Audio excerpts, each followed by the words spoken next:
I'm Susan Hayflick. I'm a medical geneticist, and I'm going to be actually sort of facilitating this session. Can you not hear? It's not quite loud enough in the back. I don't think I have control over loudness, but I can certainly speak louder, so I'll do that. Okay, don't be bashful here. I'm going to introduce the members of the panel, but let me just give you a quick orientation to the session. So we had questions submitted ahead of time. We've organized them and binned them into sort of common themes, which are listed up on the slide. And then I'm going to pitch individual questions to experts on the panel. You'll hear about their expertise in a moment. I'll ask them to tell you briefly about their expertise. Welcome. Come on in. Okay, a couple more people on their way to help take care of the kids. We did think we could just put them in a room together and quietly close the door and they'd probably take care of each other, but who knows.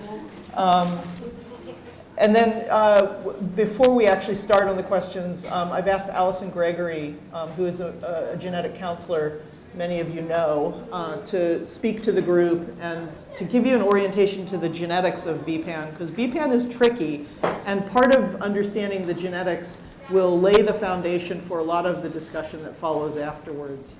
So with that, let me ask, maybe starting with you, Kirsten, to introduce yourself and just say a little bit about your institution, where you're from, and what your general expertise is. And those mics can be sort of pulled over. Yeah. Move them. Yeah. Good morning. Okay. Hi, I'm Kirsten Campbell. I am a pediatric physician here in Charleston at the Medical University of South Carolina. I moved here just about a year and a half ago from St. Louis at St. Louis Children's Hospital, where I did a lot of my training. I'm a pediatrician by training, did a lot of in-hospital work, and then transitioned into doing pediatric palliative care. So working with populations and families like yourself and your children or yourself who are dealing with some type of chronic illness of all types, including neurodegenerative diseases, focusing really on symptom management, communication between specialists and families, trying to coordinate care, and just trying to make the best of whatever life has handed you and make the most of that time. So that is my focus, and I work really in collaboration with all types of other physicians and really a team-based approach.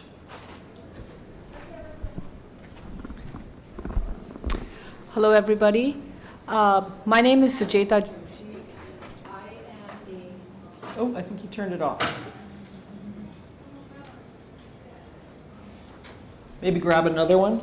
She's got a green light. Oh. Maybe just turn it on. Oh, now you turned it on. Okay.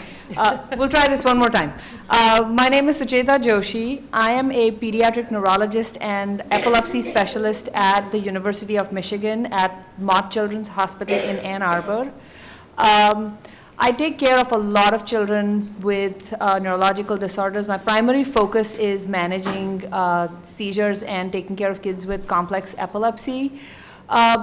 At our institution, we follow a lot of kids with epilepsy and offer pretty much all the treatments that are there to offer. In the world of epilepsy surgery has become really the cutting edge treatment, but there are a lot of children for whom that is not an option. And a good portion of what I do in my clinic is manage some of these kids with really complex needs. So we have a big ketogenic diet program. We do a lot of management with complicated medication regimens. I work with many other specialists, and the palliative care team at the Children's Hospital at University of Michigan is a big partner in some of the care I do. I am also, one of my other areas of interest also is making the sort of state-of-the-art neurology and epilepsy care available to children who don't have the facility to come to our hospital. And I've done that by creating a network of telemedicine clinics. Some of our clinics are over 400 miles away from our parent hospital, but with these, many of our patients are able to take advantage of the epilepsy care that we provide. So in a nutshell, that is me. And I'm Jenny Wilson. I'm a pediatric neurologist at Oregon Health and Science University, so I work with these guys. And I do neurodevelopment, working a lot with kids with developmental disabilities. I do tone management, so working with kids who have spasticity and dystonia, and some other smattering of things like stroke and general pediatric neurology. Allison, do you want to, shall I go next? Yeah. I'll let Allison introduce herself as she's getting set up with her slides. So I'm Penny Hogarth. I'm also at Oregon Health and Science University.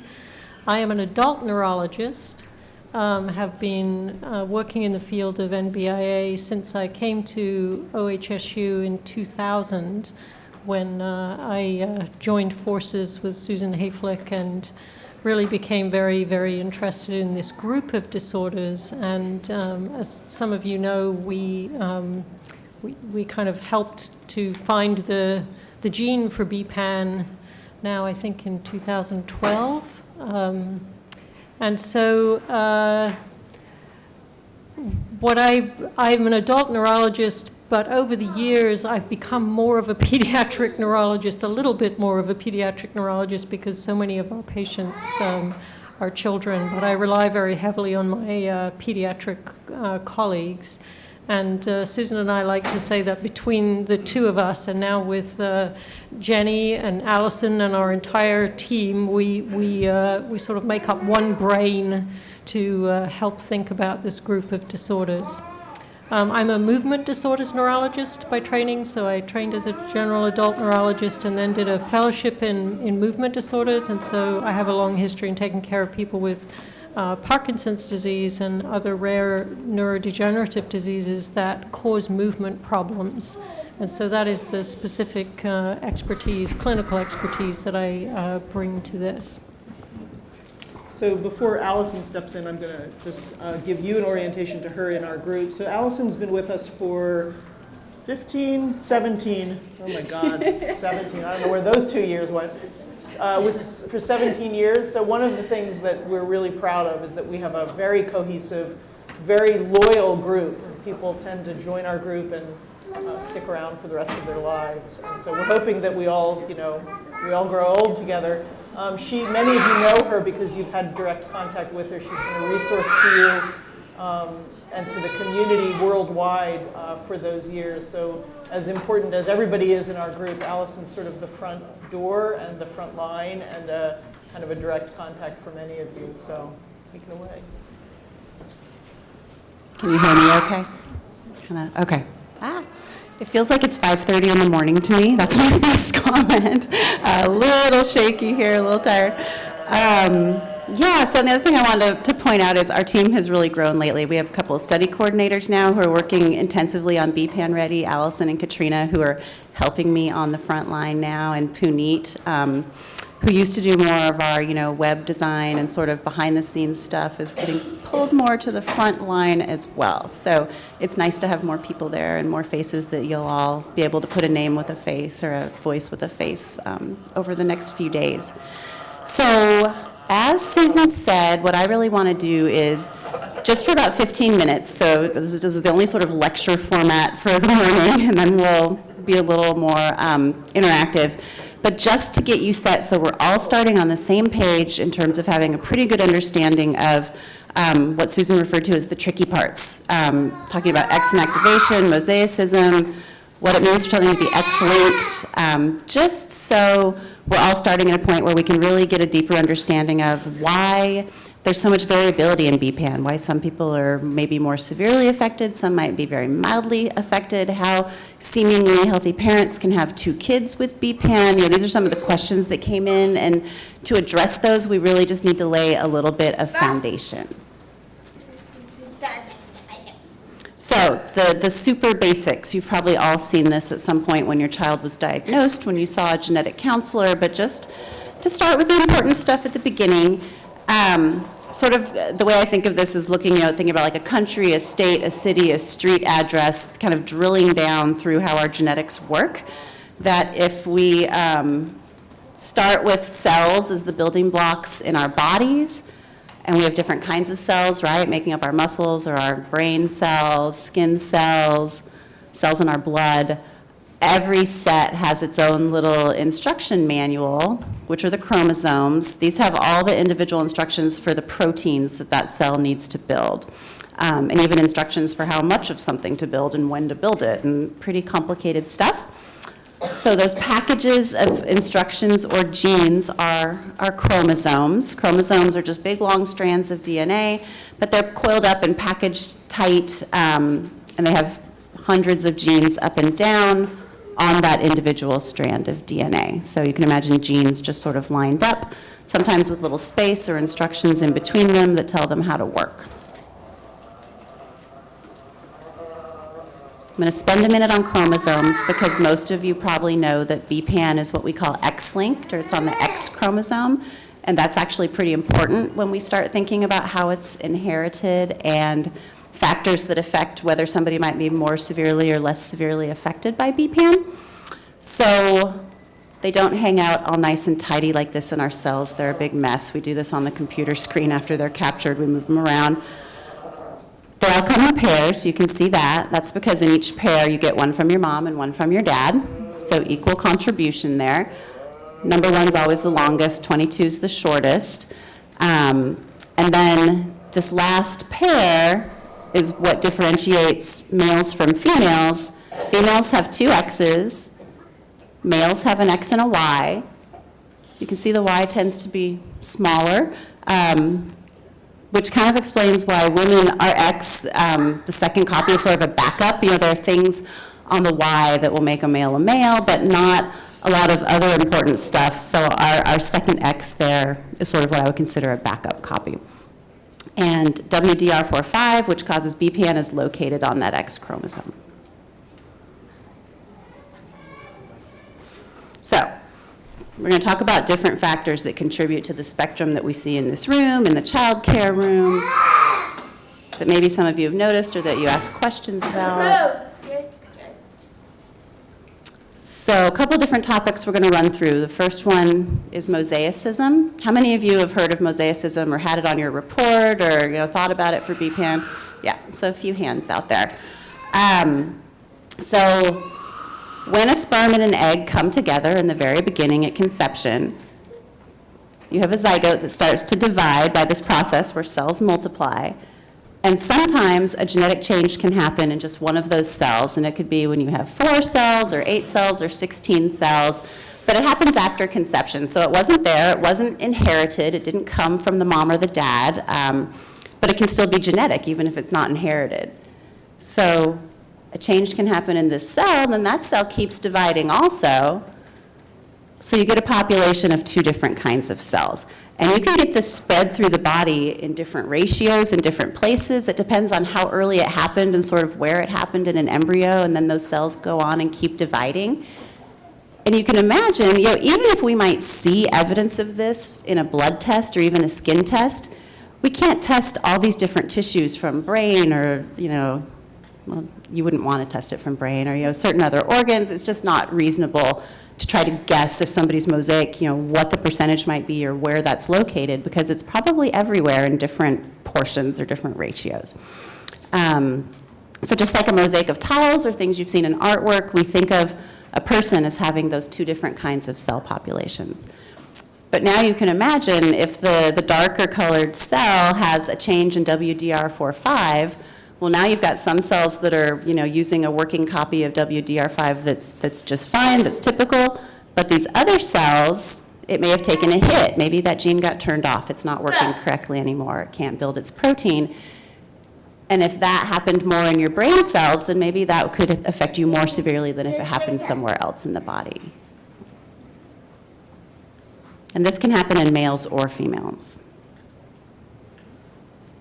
There's another process that you've probably heard of in all the BPAN talk that's really just happening in women or females, and that's X inactivation.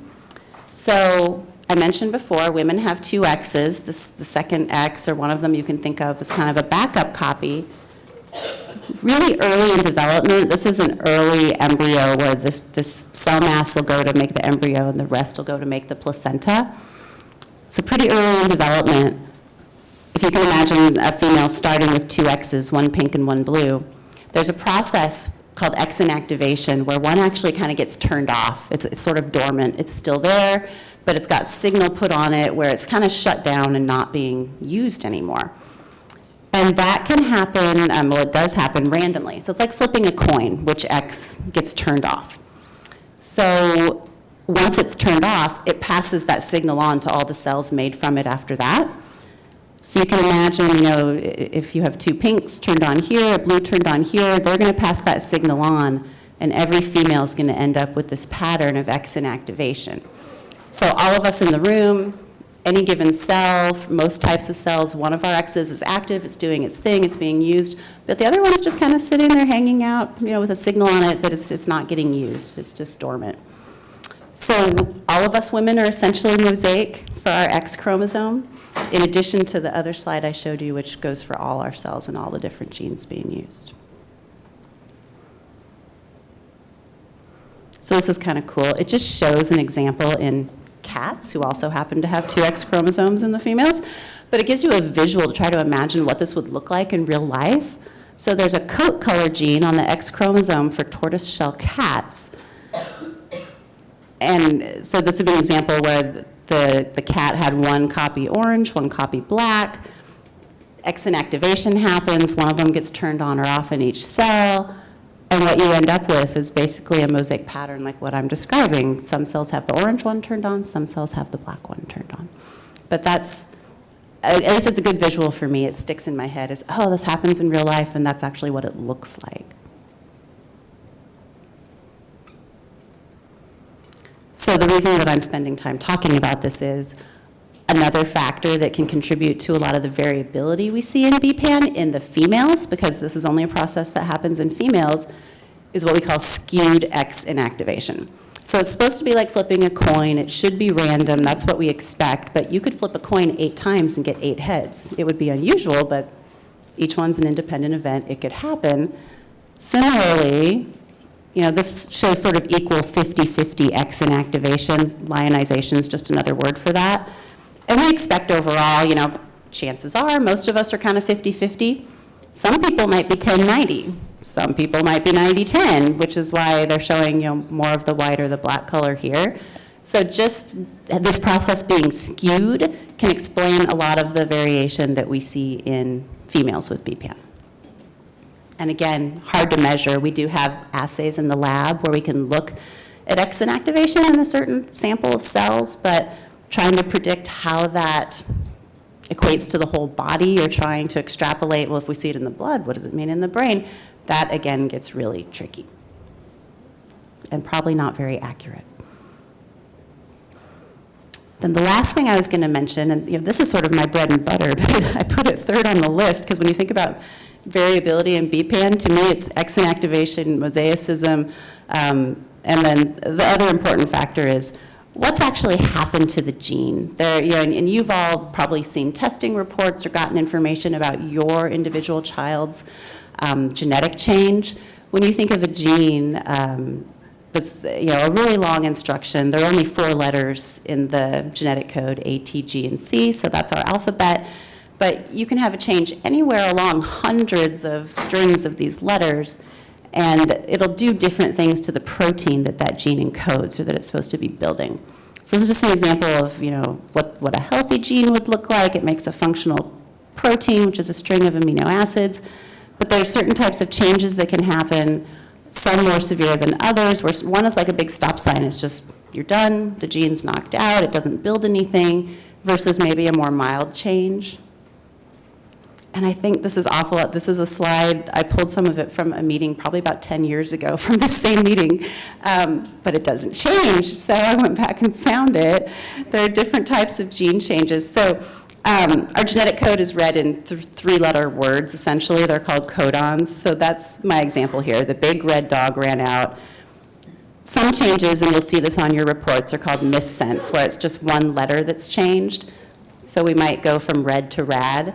But you've kind of kept most of your sentence here. You can guess what it should be. This is what I would call a more mild change. You could still have BPAN from a change like that, but maybe that also contributes to having a more mild case versus a more severe case.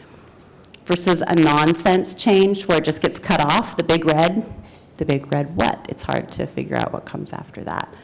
Frame shifts, these ones are really tricky. If you take out a letter like this G, because everything is read in threes, everything gets shifted over, and you really lose your meaning in situations like that, where things go in or out. And I've seen plenty of reports from people with BPAN, as well as other genetic disorders, that have insertions or deletions like that, where it changes everything in the code beyond that point. And then sometimes it'll end up putting up a stop sign later along the road where the protein just doesn't get built beyond that point. So that's sort of the third factor. So, and people ask me, well, have you seen this mutation before? Is it severe? Is it mild? Really hard to say. Even if we can comment on that, then you throw in the X inactivation and the mosaicism possibility, which may or may not be detected on a blood test, and it gets really hard to predict. So just to sort of summarize what we've been talking about, X inactivation, is it skewed? We guess about those things. We see patients who are very mild, or parents maybe who seem like healthy, functional people who have had multiple kids with BPAN, and I'll get to that in a minute. And we start saying, oh, they must have skewed X inactivation. There must be some explanation for this, but proving it's a lot harder. Mosaicism, this is an important one for the males because they don't have that X inactivation process. Sometimes genetic testing will actually show evidence of mosaicism, either in a skin test or a blood test. We'll see that and go, oh yeah, that makes sense. The type of gene change, that's the part I just went over. What's happened to the gene and what does it do to the protein that we're trying to build? And really all three of those are interacting, which makes it tricky. And just the final question I wanted to address, which is another difficult one, but people submitted questions about this, and I get it because it seems really unusual. Is BPAN inherited? My answer would be sometimes. And sometimes we don't know it's been inherited until somebody has a second child with BPAN, because at that point, that's sort of the only explanation. It would be highly unlikely for that to happen randomly twice in a row. And the next question, of course, is, well, how does that happen? And there are a couple different main ways. So the first thing we know is most of the time in a BPAN, males and females have a new change that's not inherited. It did not come from either parent. It's one of those situations where it happened either just in the sperm cell or just in the egg cell involved in that pregnancy, or it happened like in the first slide I showed you where the sperm and the egg cell come together and then something happens a little bit later. And when we first learned about BPAN, our first 16 cases when we found this gene, that really was seeming to hold true. It wasn't until later that we started to discover families that were maybe breaking that rule and surprised us a little bit. So sometimes, now that we know what mosaicism is, we can talk about something called germline mosaicism. We'll see families like this. I think you've all met them, seen them on Facebook, heard about them, and wondered how the heck this happened. Where two parents who are out there doing their thing will have one child with BPAN. They've been reassured, oh, this isn't inherited, everything we know about this, it's not supposed to happen again, and then it does. How does that happen? So this is a parent who's out in the world working, went to college, did their thing. We don't expect them to have BPAN. They don't look like they have BPAN. But sometimes just your sperm or your egg cells can have that change. And the way you learn that is by having a second child with the same genetic disorder like BPAN. So it may be that just their germ cells, just their sperm or egg cells are affected. And again, there's no good way to measure or try to prove that. Probably a little easier in males if we wanted to try to prove that. But it's hard. This slide's kind of complicated, so I'm going to walk you through it, but I think you've got the foundation now to understand it a little bit better. It just puts it out a little bit further rather than germline mosaicism. There are probably rare people out there who have it in cells other than their germ cells and who are still doing just fine, went to college, graduated high school, working in the world, bright people, but they may have it in some of their other cells and it's just not affecting them, either because that X is turned off, maybe somebody has skewed X inactivation, or maybe it's not in their brain cells or in their nervous system in a way that's been important to them or affected them. So this is showing 2 generations in this slide where an early embryo has a change, has mosaicism in that early little ball of cells that's dividing to make a fetus. and that person has mosaicism, they might be very mildly affected, like having a learning disability. They might not be affected at all.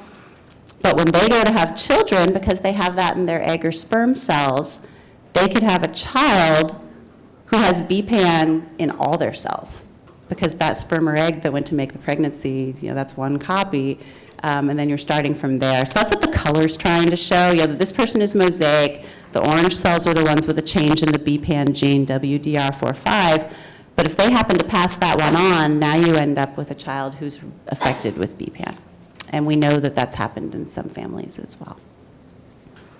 And that's pretty complicated stuff. You know more than most medical students and even other physicians about BPAN at this point. So now the key is retaining it. I think that's the hard part. I think that's it for now. I'm happy, if somebody has specific questions about this, I'm happy to spend a couple minutes on that, but I think we want to get on to the bigger panel too and make sure we address all the questions that were submitted. Everybody's thinking about this. Yeah, drink more coffee. Yeah, Donna. We'll repeat it. So the question is, if somebody has mosaicism in their sperm or egg cells, can that be detected through a blood test? That goes right to the heart of the matter, doesn't it? Yeah. Probably not. So if it's somebody who just has what we call germline mosaicism, where it is really just in their sperm or egg cells and nowhere else, then no, we're not going to see it on a blood test. Right. Well, but you can't predict what the chance might be to pass that on. You know it's there, and you know there's some possibility, but you're not going to know that until they have a second child with BPAN. That's really the way to pick that up. Now, if you were being very conservative, and some people are worried about this, and I think it's completely reasonable, some people who've had one child with BPAN, we have no reason to think that they're germline mosaics, or that the parent has it in cells that we don't know about. But if somebody came to me and said, I want to get pregnant again, I'm really worried about this, is there testing I can do just to be sure? Yes, there is. And I didn't make a slide about that, I probably should have. So they would be counseled that it's a small chance. The chance for germline mosaicism is rare. Most BPAN is what we call de novo. It's a new change just in the affected child. But if somebody were interested in having another baby, if they wanted to do IVF, to do some of this fancy, that's what the technology's for, it's there to help them be reassured that it wouldn't happen again, if that was the route they wanted to take. Does that answer your question? All right. Yeah. So if it is de novo and the parents had other children, you wouldn't have a fear that when those children decided to have children of their own, it would be in the sperm or the...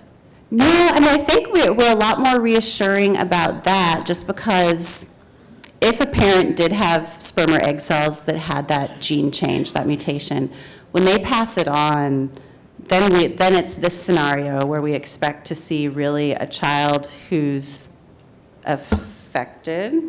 I'm not going to worry about it, the little orange baby down there on the right. Yeah.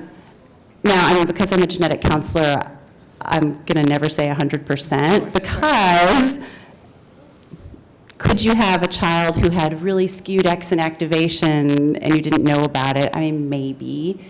Does that seem like a fair answer? It gets really complicated, but I think you're going orders of magnitude where you can be more reassuring at that point. Okay. Yeah. Thank you. Yeah. Yeah. Sarah. Talk loud. Curiosity about pathogenic versus non-pathogenic variants or mutations. Yep.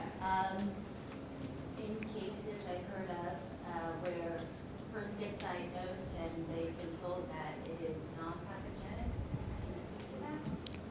If it were non-pathogenic, they shouldn't have been diagnosed. Does that make sense? Pathogenic means disease-causing. So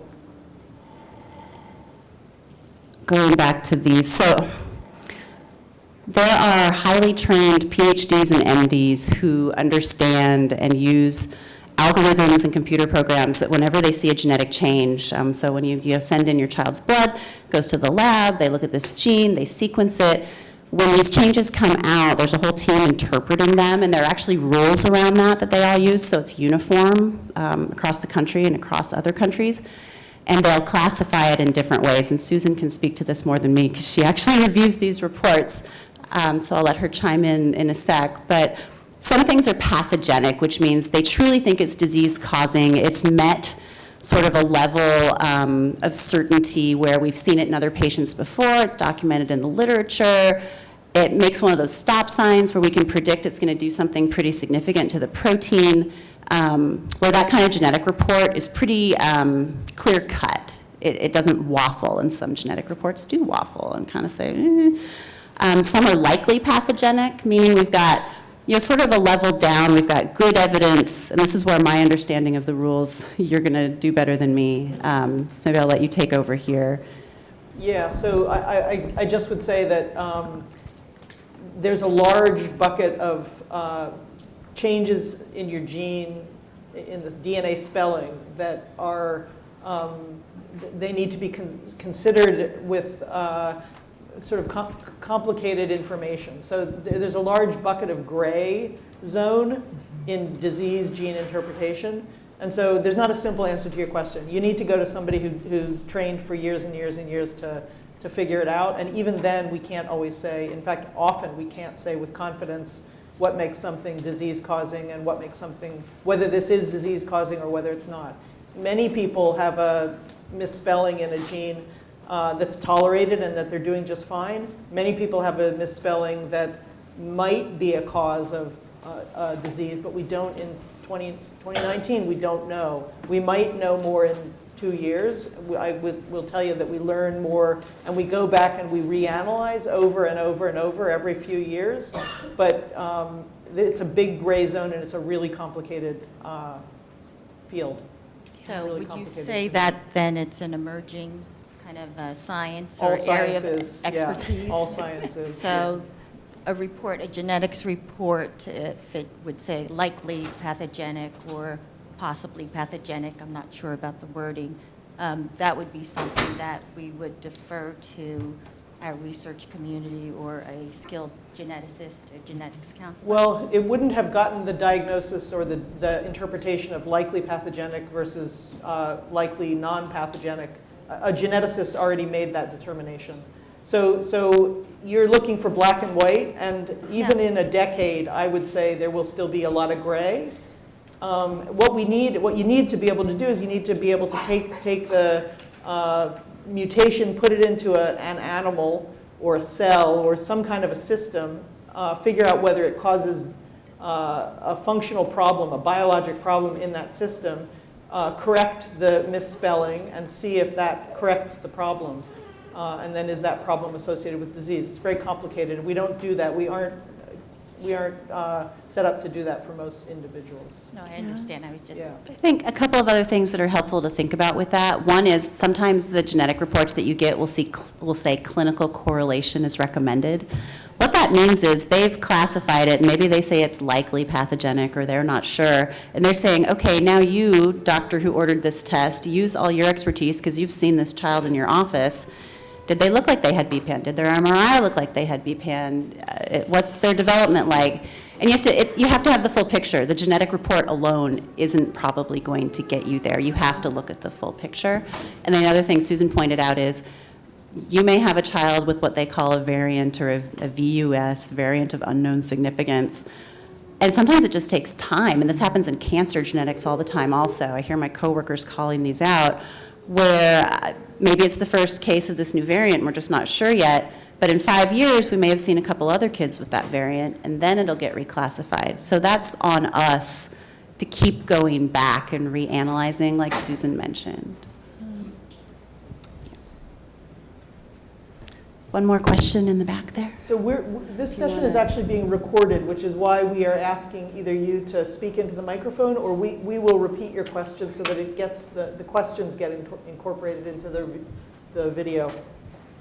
So after our daughter has the variant of unknown significance, so should we go back to our geneticist every so many years then and So the question is, if somebody has a variant of unknown significance, what does that mean in terms of rethinking going back? And I think we want to be careful not to talk about any individual child or patient in this room, but to kind of generalize. And in general, I would say somebody with a variant like that, yeah, it's reasonable to go back. You know, one thing that genetics doctors will usually recommend is that you come back every year or two, and this is a good reason why. Because it is reasonable to have that reanalyzed and to be asking your doctors, okay, what happened in the last 2 years? Did you see any other patients with this? I mean, BPAN has kind of skyrocketed in terms of diagnosis, so the amount of data coming out is high. So it's reasonable to ask for it to be reanalyzed. And the other thing that should be happening, if it is a variant of unknown significance, is your child should be being reevaluated for clinical signs of BPAN as well, because again, you know, full picture, you want to be looking at both those parts. Yeah, so just to reinforce what Allison was saying, sometimes if it's a gene misspelling and we can't say with confidence just in isolation whether that's disease associated or not, if we look at the child, we examine the child, we get a good history, and we look at the MRI, and the whole story looks like BPAN, we almost use that clinical information to say, you know, we don't know anything more about the disease gene misspelling in and of itself, but we use our clinical expertise to say that must be a disease causing because this child clinically has the disease. Now, we require pretty classic disease, and as you've already heard, and you know, BPAN is very, very variable. And so if a person has, BPAN also has a lot of features that are common to other disorders. Intellectual disability, autistic features, seizures, really, really common to lots and lots, hundreds of other disorders. And so trying to associate the clinical features with the genetics is really sort of, they cross-inform, they inform each other. Yeah. Well, and this is why, this is my biased opinion, this is why our natural history study is so important, because that's what we're trying to do is systematically, you know, the BPAN Ready study that some of you were in, systematically collect data about people's MRIs, about how their seizures change over time, about their, you know, something else we might not know about yet because we haven't seen it. Doing that systematically and prospectively, meaning you start and do it forward in time instead of trying to look back, is really important to correlate with the genetic information and everything else. Yeah. Yeah, I realize that you have a small data set in the number of patients that actually have, you know, genetically proven BPAN and defects in the WDR45 gene. I've been curious, a lot of the likely pathogenic variations you get, they're unique. So this is an individual who has a defect in the WDR45 gene that's never been seen before, and then they have, you know, the sort of clinical correlation, which makes sense that this is a likely pathogenic variant.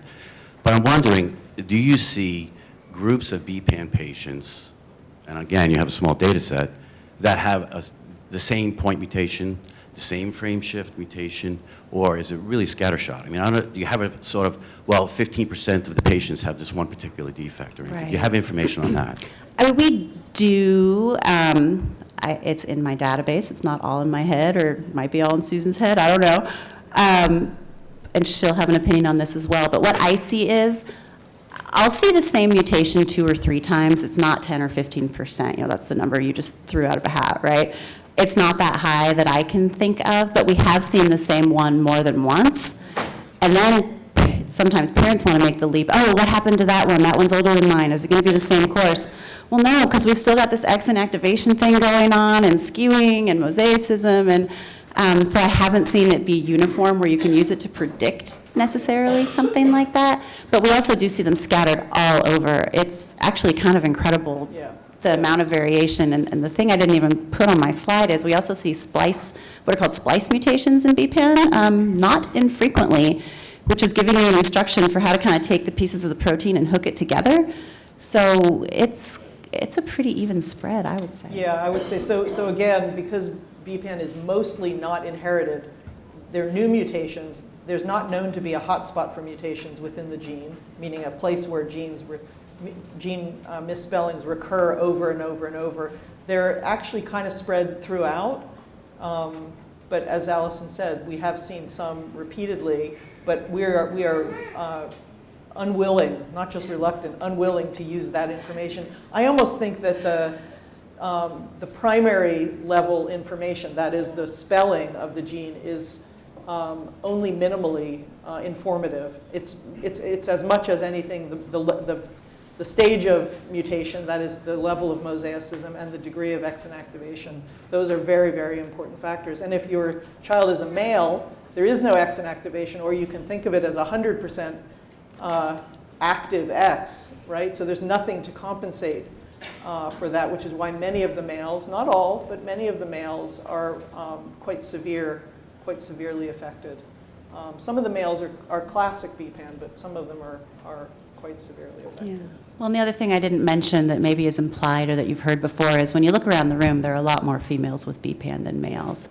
And that may be that some of the males miscarry earlier in pregnancy because they don't have that backup X that might make up some of the difference, if that makes sense. Yeah. Good morning. Yeah. I had a question in regards to collaboration with other research being done outside of your university or institution for WDR45. Yeah, I'm going to hold you on that. So we've tried to organize the session, and we've got questions that came in prior to the session, and we've binned them, and that's one of the questions I'm going to address. So let's hold off for now. Yeah. But if I haven't addressed it directly, you'll ask later in the session? Yes, absolutely. Okay, thank you. I just wanted to make a couple of comments. So there's some people in the back Allison made reference to. They're not still all here, but I'm going to ask you guys to stand up, you OHSU folks. So Sue is walking around the side with the camera taking pictures, Sue Young-Jong. Puneet Rai is standing back there, and Katrina Wakeman is standing back there. So these are members of our team. Allison's going to be talking to you at the end of this session about BPAN Ready, and we have a push while we're here to enroll people, to get interval data, and to get samples from a subset of you. They will be centrally important in that. They'll be doing that very intensively today and tomorrow. In room 5, here, just a few rooms away. And so I just wanted you to have a face and a name. And they'll be here for most of the meeting through until Saturday. And talk to them. They're really interested in your families. The other thing I wanted to mention was up in the upper, Allison Freed just came in also. She's got the green sweater on. Allison Freed is one of the other study coordinators. She and Katrina are two study coordinators. Puneet is a genetic counselor / coder / brander, marketer, designer, graphic designer, and then Sue Young-Jong with the camera. Sue is a scientist, very, very important part of our group. She runs the laboratory, the research laboratory, and has been quite involved in some of the BPAN work that we've had going on there, as well as work on other disorders. In the upper right-hand corner, there's this tagline, NBIA Cure, with a little brand associated with it. We were asked now about maybe 7 or 8 years ago to put together some kind of a family-facing and physician-facing way to present what's going on in the OHSU research group. So this is not a company, it's not a nonprofit, it's us, it's the OHSU program. I just wanted to give you that information. We tried to provide, so we're an academic center, we tried to provide unbiased, critical information there about what we know to be going on, both in our group, sometimes in other groups, although we haven't used it so much for that. As some of you know, it's a portal for the natural history studies. And so it's a source of information. It's one source of information, but I would say it's an unbiased source of information, or it's as limited in bias as we academics have. So I just wanted to make that point, and then I'm going to pull us out. And BPAN 101. Oh, no, that's your BPAN 101.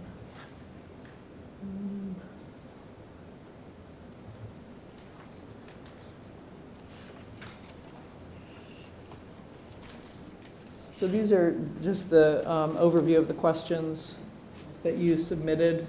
So we've talked about genetics, we've talked about gonadal mosaicism, yay, we can move on. 15 minutes. Yeah, it's a very complicated topic. So there were questions about the spectrum of BPAN. What do families need to focus on as their child or adolescent with BPAN gets older? What things do we need to watch for with age? Do therapies help stem regression? What triggers regression? Is there anything that can be done to stop or delay this? And then I'm going to actually open that to a group of you because I think that, so Penny, Kirsten, the child neurologists, I think you'll all have sort of aspects to that you can speak to. What we understand about BPAN is that it's a lifelong disease. It's probably present soon after conception, and that the brain develops differently from very, very early in BPAN. So it's not that the brain develops normally until the fetus is 7 months old and then starts to have problems. But actually, I think the brain is developing differently from the beginning. I think the WDR45 gene product, a protein, has a role in brain development from the beginning. So I think it's a different brain at birth. And part of what's different about the way it's put together is also affects its function as the brain continues to grow and develop. So you have these competing trajectories of a growing and developing child, which your children are doing, maybe very slowly, but they are growing and developing in some ways. And this competing trajectory with the disease progressing. So it's not that the disease isn't progressing in your healthy child who is gaining skills. The disease actually, I think, probably is progressing during that time. But it's at a low enough level that the trajectory of childhood gain is not visible. And so there's a point at which those lines cross, and maybe the regression or the deterioration starts to get ahead of the gains. And so with that kind of as a foundation, I'm going to open it up to the group and ask you to comment. Penny, do you want to start? Yeah, sure. So you've heard something about the biology of why BPAN might be as variable as it is, but just I can't emphasize that enough. When we say BPAN, that means a huge range of disease in an individual, ability and disability. And so this, more than perhaps any of the other illnesses that we study, is very heterogeneous. It is not one size fits all. It's incredibly variable. We know some patients who are very mildly affected, who may even, as Allison pointed out, may have BPAN biologically. There are some cells in their body that harbor that mutation, and yet they're doing just fine in the world and may never know that they have BPAN unless we find out through some other means. But then we have some children who are very severely affected from very, very young age with very severe, intractable seizures that are difficult to control, who never have anywhere close to normal development, who are more severely affected. But most children and adults with BPAN are sort of in the middle of this bell-shaped curve. And I would say kind of what that typically looks like is that it's a child who doesn't have a normal developmental pathway. They are behind their peers. Language is more affected than motor development. So language is often the most severely affected domain, if you like. They may have some seizures. They may have quite challenging seizures to manage. They often, seizures abate. They disappear in teenage years or early adulthood for many, if not most, BPAN kiddos.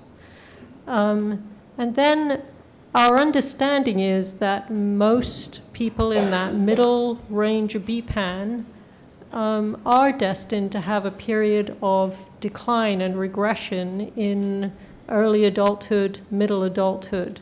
When that happens, and indeed whether it is absolutely guaranteed to happen, is still a little bit of an unknown, or a lot of an unknown, and it's one of the reasons we're doing the natural history study.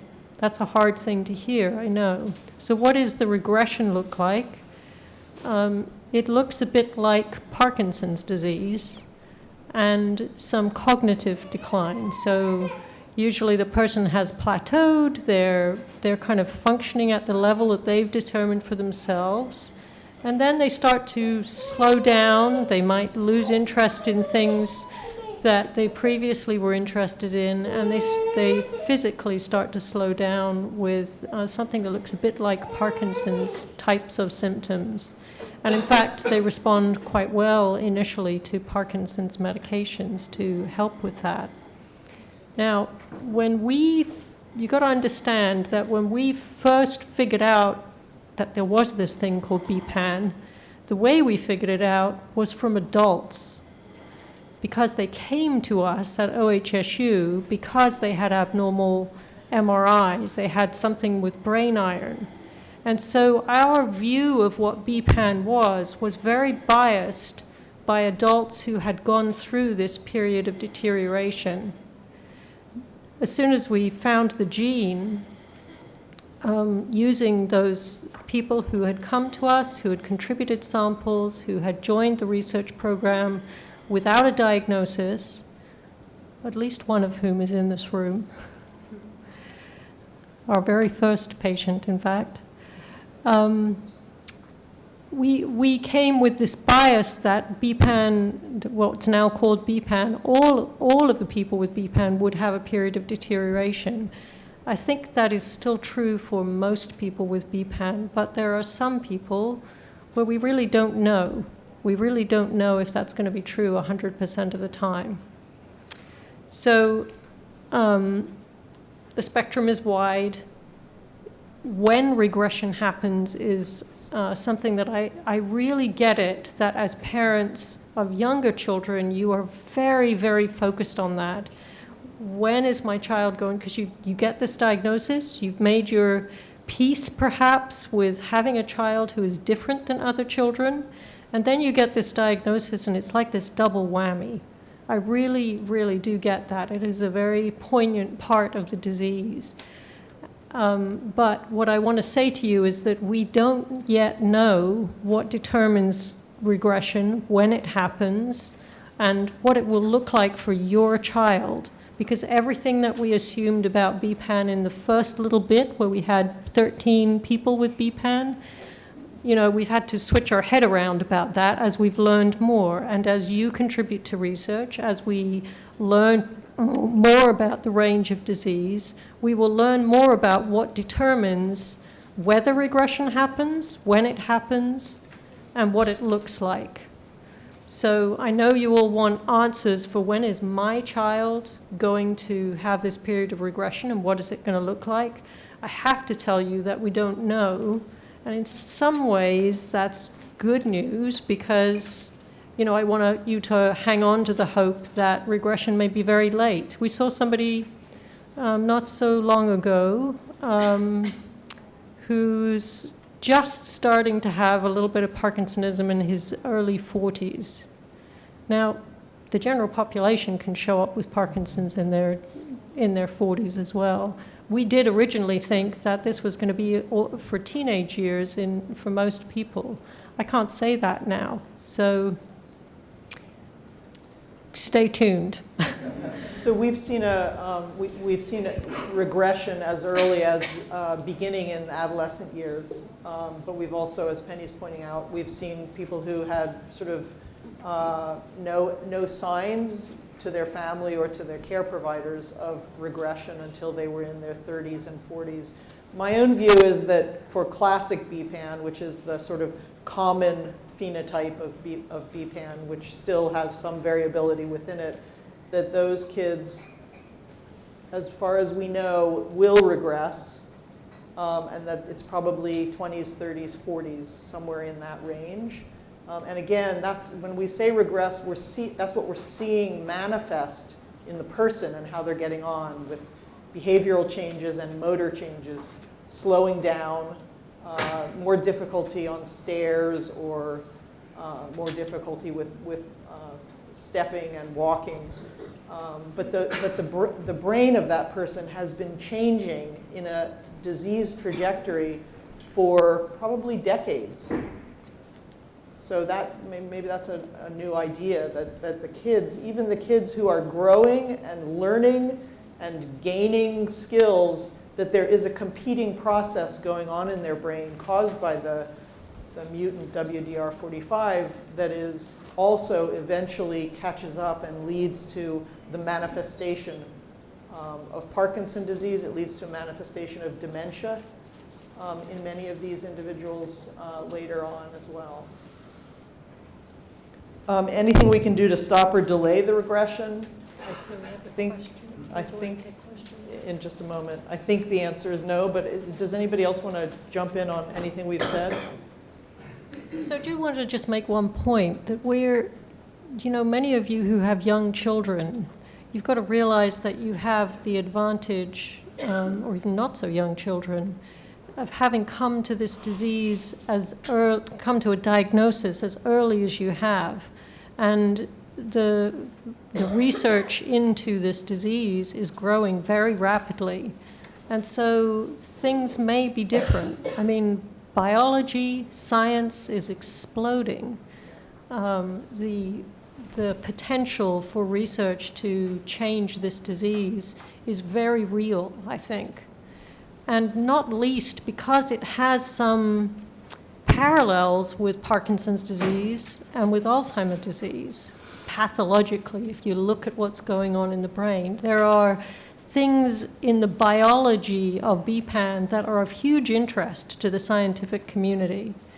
The Nobel Prize winner for medicine or science, maybe last year, was somebody who really led the field in autophagy research, which is a fundamental part of the biology of BPAN. So it's an area of science that is getting a great deal of interest. It has parallels with common disease. I think that will fuel research into this disease, and that may change things for your children.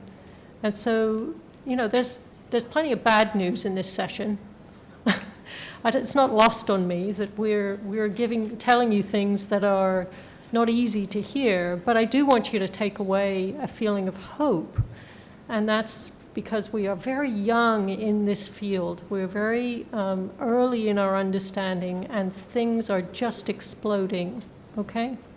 There's a question I'm going to ask Somebody else for the mic to go back, but while that's happening, which won't take very long, I'm going to just call out, in the back of the room are the Stredders, and I hope I'm not embarrassing you. Maybe people have already met you. Please stand up. Yeah. So the Stredder family are, go on, stand up, those of you. So John's not able to, but these are his folks, and you'll get to meet them later. I want to call them out for two reasons. One is that they and their son John were really the linchpin in teaching. Penny and I remember this moment. We were sitting at the picnic talking to the Stredders about Jonathan, and a light bulb went on. You could actually see it going on over our head. It was the most amazing thing. A light bulb went on that suddenly we could connect a story of one of the undiagnosed NBIA disorders with a story we had heard from others. And it was enough of a trigger for us, actually for Penny in particular, who is a Parkinson's expert, to say, I think we can go in now and look at our large collection of undiagnosed NBIA disorders, pull out those who look kind of like John, and let's go see if we can find the gene for this disorder. So it was really that family. I want to give you that recognition, because your family, all of you owe a note of thanks to the Stredder family for having pushed us. We would have gotten there somehow eventually, but they really were critical in that. The other thing that I'm going to complain about is that John is the one who threw, so I'm a medical geneticist, right? I'm supposed to recognize an X-linked disorder when I see one. John threw us off the track, because most X-linked disorders don't really affect, we don't see, we see a skewing of the genders, and John was such a central person to us in the BPAN community that we didn't recognize that 12 of them were girls and 1 of them was a boy, John. And it also is a very so he threw us a little bit of a curveball on that. John's mom, if I'm remembering right, is a nurse by training. Yeah. And so she had kept meticulous records, which she had provided us. We had beautiful data on this one person, and we had pretty good data on a couple of others, and we had pretty sketchy data on a few others. But we found this gene with 13 people. Yeah. And that never would have happened. To give you an idea of the trajectory of science, that never would have happened, 15 years ago. It was because we had these molecular tools to be able to do this. We had collected samples, we had collected data, we had done it with amazing cooperation of families who had no diagnosis, they had no way of knowing how they were contributing to disease, to research, and how it would change things for the world. And I don't say that lightly. We sent those samples and samples to a young researcher in Germany who needed a project, and he found the gene in a matter of weeks. And that was just thrilling to us. He couldn't believe it, and he thought he'd made a mistake, so he did it again. And still, the gene fell out in 12 of those 13 people that we sent to him. And that is a tribute to careful data collection, careful sample collection, and the power of molecular science. And so I want you to know that asking you all to contribute to the scientific efforts now, you can't always know what the end game is. The Stretters gave us data and samples how many years ago? 15, 20 years ago now? Yeah, so it's also a testament to collaboration, so maybe it's an opportunity for me to plug. Right, so we get a lot of visibility, the OHSU group. We are consistently a contributor to collaborations that go on around the world. So every single disease gene we've found, I think it's 6 now, maybe 5 or 6 of the NBIA disorders were found in our laboratory in a collaboration with a group somewhere else in the world. And most of the work that we do is collaborative. We strongly favor very open, widely open collaborations. And so on the few occasions when we've had bad experiences, we do pull back and we identify individuals that we feel are not individuals we want to be associated with. But for the most part, we're highly collaborative. And in this case, the work was done through a joint effort. Yeah, there's a question in the front. You mentioned about a Nobel Prize winner for some of the work that's been happening. Could you? Yeah, it was actually for this field of autophagy. So it's not related to BPAN or to NBIA directly, but it pertains to autophagy. Autophagy means self-eating, which is a weird phrase, right? Auto is self, phagy is eating. And it is a description of sort of the biology, the thing that goes wrong in the cell. So we all need to be able to process unused material in cells, and that gets screwed up in BPAN. It's not just in BPAN. It gets screwed up in a lot of particularly neurodegenerative diseases, neurologic diseases, and so it is an area of science in Parkinson's, in ALS, in Alzheimer's disease.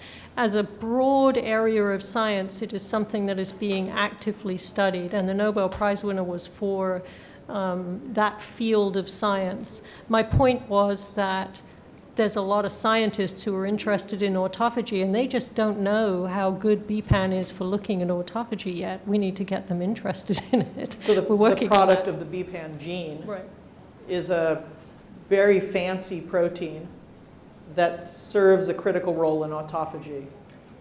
So when it's broken, when it's not working, it disrupts that process. And understanding that normal process will help us understand how that specific defect contributes to disease. And there's a lot of work going on that normal process that will inform the BPAN scientific community. Yes, there's a question behind you. Yeah, thank you. Yeah, so Woman's been waiting. yeah, questions on the line of regression. That's what we're talking about right now. We should Symptoms and keep going regression. down the list Yeah. because we can run out. Can you have 2 regressions, and what are the symptoms of the Parkinson's we should be looking for? Should I? Yeah, Wanted to be the one doing all the yeah. talking. So we'll get to seizures and all. Go ahead and Okay, respond.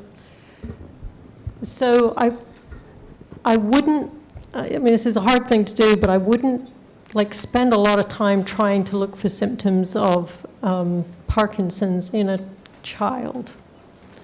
In an adult, I think we've seen a lot of things, and sometimes it can be really obvious in movement. The person slows down in a really obvious way, and sometimes that can be a fairly rapid change. The other thing, which is much harder... Rapid meaning over weeks and months. Weeks and months, not over yeah. hours. So the person who may have always had a bit of a tendency to fall, and again, BPAN's variable, so I might not be describing your young adult, but BPAN is variable, but the person who had been walking okay, falling sometimes, has always been sort of a klutzy person, maybe now they start sort of falling inexplicably much more often. I think much harder and much more worrying to parents, and much harder to pin down and say this is part of regression, is we have heard of some young adults or older adults who sort of lost interest in something where they had been absolutely, chugging along. They really were focused on this one particular activity, or they'd been engaged in various activities and had been interested in them, and then suddenly wouldn't do them anymore, or lost interest and became sort of, for want of a better word, a little bit apathetic, not interested in doing things.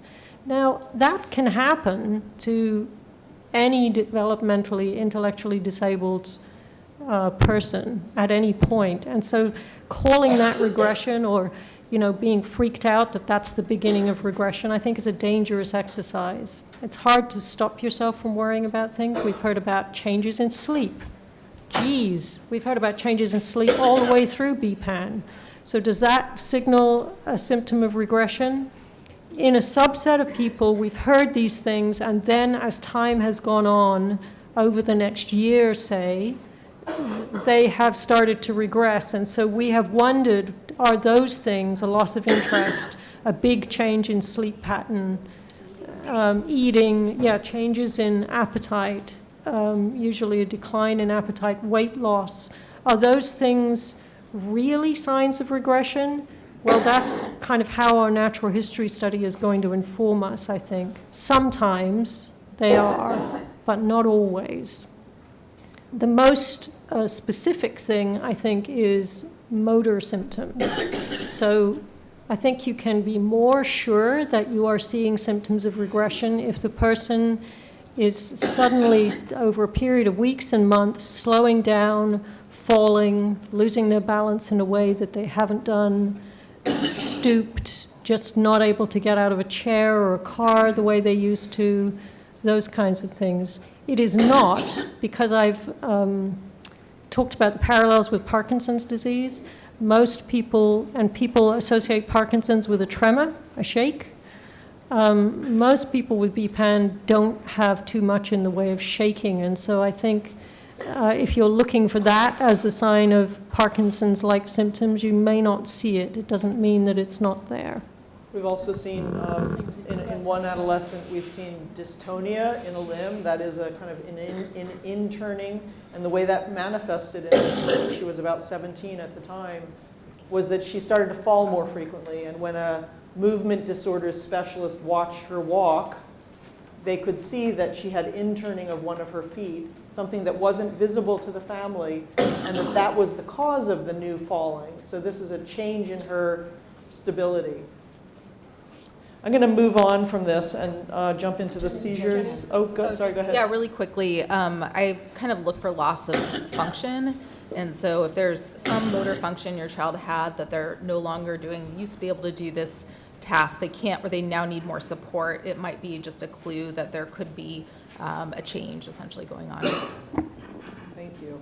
Let's talk about symptoms and approaches to treatment.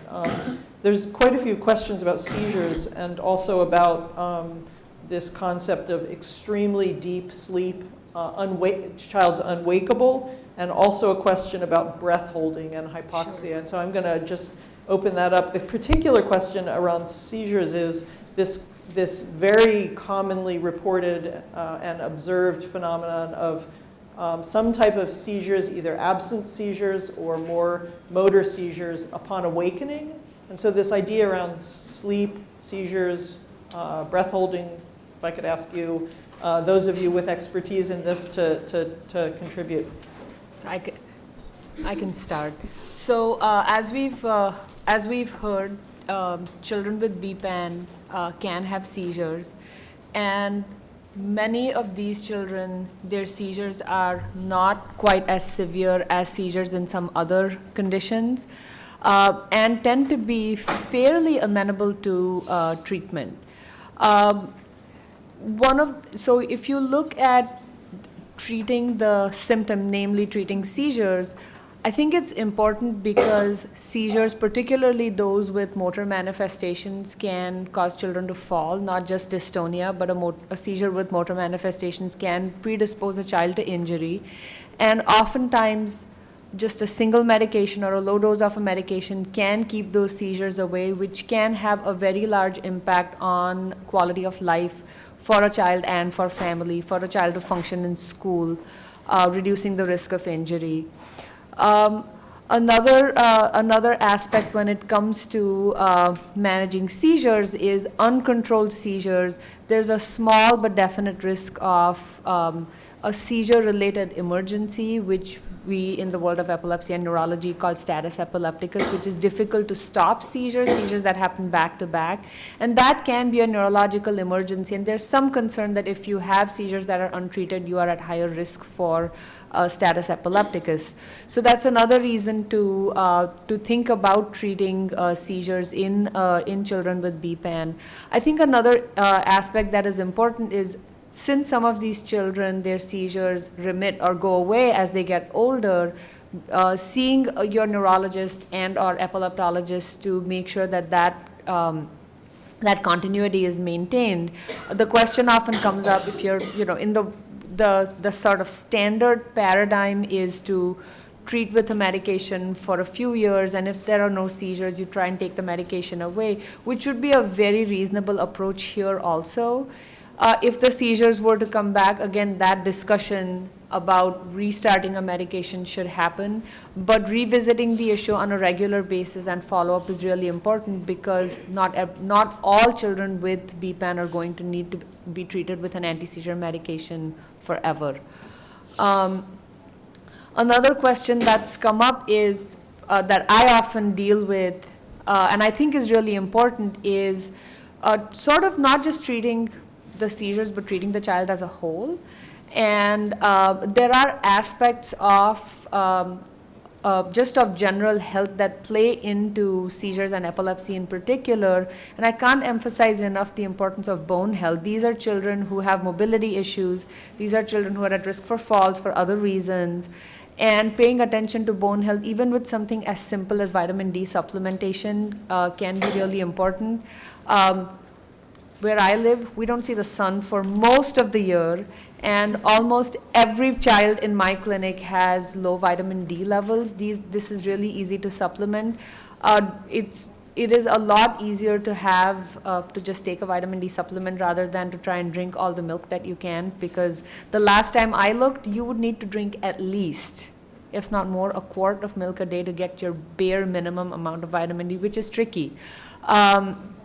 So that is another important thing. As some of these girls get older, and if they remain on seizure medications beyond the age of 12, we also recommend that they be supplemented with folic acid. And again, that's just something to bring into the discussion for overall health. I think Susan mentioned the issue of breathing and hypoxia. So this is something that I have seen where some of these children have very unusual patterns of breathing, where they have the medical term for that is hyperventilation, which is like very rapid, fast, and deep breathing, and then that might happen to the point where they actually hold their breath, but it's not a voluntary thing. It's part of that whole process. In younger children who have the more classic breath holding spells, you can have that associated with deficiencies in iron in the blood, and so that is something that one needs to keep an eye out. But really another thing that can happen that sort of gets into a gray zone between a seizure and a non-seizure is this kind of overbreathing, hyperventilation can actually cause kids to pass out or faint. It is important to distinguish that from seizures, and again, working with a neurologist, working with an epileptologist, EEGs or electroencephalograms can be quite helpful to sort some of this out, because you don't want to treat something that is not a seizure with an anti-seizure medicine, since it's not going to work. And at the same time, if it is something that's related to breathing or sleep, that might need a completely different course of treatment. There are some medications that can actually help with that, those funny breathing patterns, and can make the symptoms significantly better. So that's something to keep track of also. Others who want to, just let me ask, are there others who want to jump in at this stage? Just really quick, the kind of seizures association with sleep and wakefulness that, there are, kids tend to, and their seizures tend to like certain stages of wakefulness or sleep. So there are some kids who will mostly have seizures upon awakening or falling asleep, or mostly during sleep, or mostly when they're awake. We don't totally know why that is, but it's pretty common to see a specific pattern like that. Yeah, there's a question in the front and then one in the back. Yeah, we found ourselves, we've heard a lot about that, a lot of these kids with BPAN will outgrow their seizures and it's less frequent and they can get off medication. And then the question I have is, would you expect their EEGs to normalize as that happens? Yeah, so I'm a medical geneticist, so what I say should be taken within that context. But, well, I'm going to take a run at it. I'm going to take a run at it, and then the real doctor will tell you the answer. So we see the seizures in, I would say, almost all, in the vast majority of kids with BPAN, abate by the time they're in their teens or very early 20s. That's a fairly consistent pattern that we've seen. So your other question is about EEGs. My guess is that they're not having seizures on EEG, but that their EEG is not normal because their brains are not normal. And EEGs pick up more than just seizure activity. They pick up other brain activity. But so I think you put it very well. So an EEG is one part of the whole seizure process or the whole seizure picture. And it is absolutely true that EEGs might not normalize. Again, it's a question of looking at the whole picture and working with, with the child or with the adolescent or with the young adult. And there are times when, based on the degree of abnormality, one may say that the risk of a seizure happening in this particular individual is high enough. There aren't that many side effects from medication that everybody feels safer leaving this child on a medication. But I think, one way I like to think about seizures is everybody deserves a chance to come off medications, unless their EEGs are just so worrisome that you would feel very uncomfortable taking a child off medications. But just an abnormal EEG, based on what you're seeing, need not be the sole reason to keep treating indefinitely. So EEGs might remain abnormal, but that needs to be put into context about whether or not to stop medication.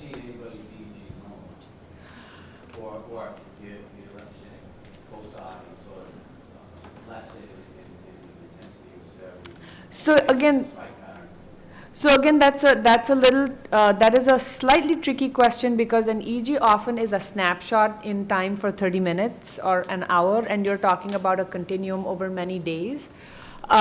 So I think if you did EEGs in the same individual at different points in time, you're quite likely to see, variations in either spikes or a pattern of spikes. At the same time, you can get a normal EEG probably 25-30% of the time in somebody who very clearly has active epilepsy, and which is why it's not. I don't like to take EEG in isolation for decision making, but yes, you can see EEGs change over time. Does your group have experience of? We like to say treat the child, not the EEG. Yeah. If you get an EEG and you've got a normal looking EEG with no spikes, nothing that looks terribly worrisome, but the parents are saying, my child had 3 generalized tonic-clonic epileptic spells in the last week, we're not going to take that child off medications. And so it's sort of encouraging you to be a little less focused on the EEG because the child will tell you. Sometimes you can have an irritable looking EEG that, it's got a little bit of, and I'm looking at you, Sucheta, it looks a little bit worrisome, but the child's having, really significant problems with the medications. And so there's a mutual discussion and an agreement between family, clinicians, the team, that it's worth a trial off medication. Another thing I would say is that a lot of things can precipitate seizures, right? So if the child's sick, they're febrile, if they're very sleep deprived, they're out of their usual pattern.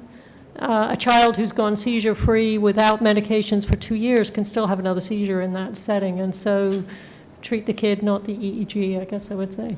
Yeah, there's a question in the front. Yeah. So this information is extremely helpful. The challenge I have is that my daughter, for example, has been in the hospital numerous times for EEGs. Can you bring the mic? I missed an opportunity in these hospital stays to do a sleep study, for example, because I didn't know that sleep study was a disorder. So I have 2 questions. One is there a playbook or guidelines for the medical community to say if a child is diagnosed with BPAN, and I know I don't know if it's shared within the medical community, but it's important to parents to say, if your child's diagnosed with BPAN, the medical community across the country is not familiar with it, right? They're learning as we learn it. So these are the things you need to look for. Do a sleep study, do an EEG at the same time. You talked about supplements and vitamins.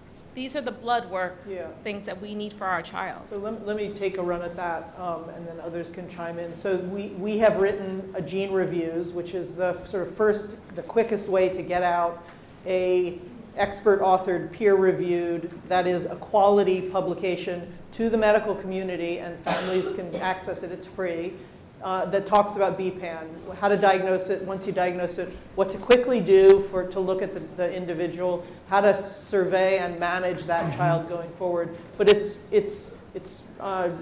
written for all physicians, but it is specifically targeting the genetics community.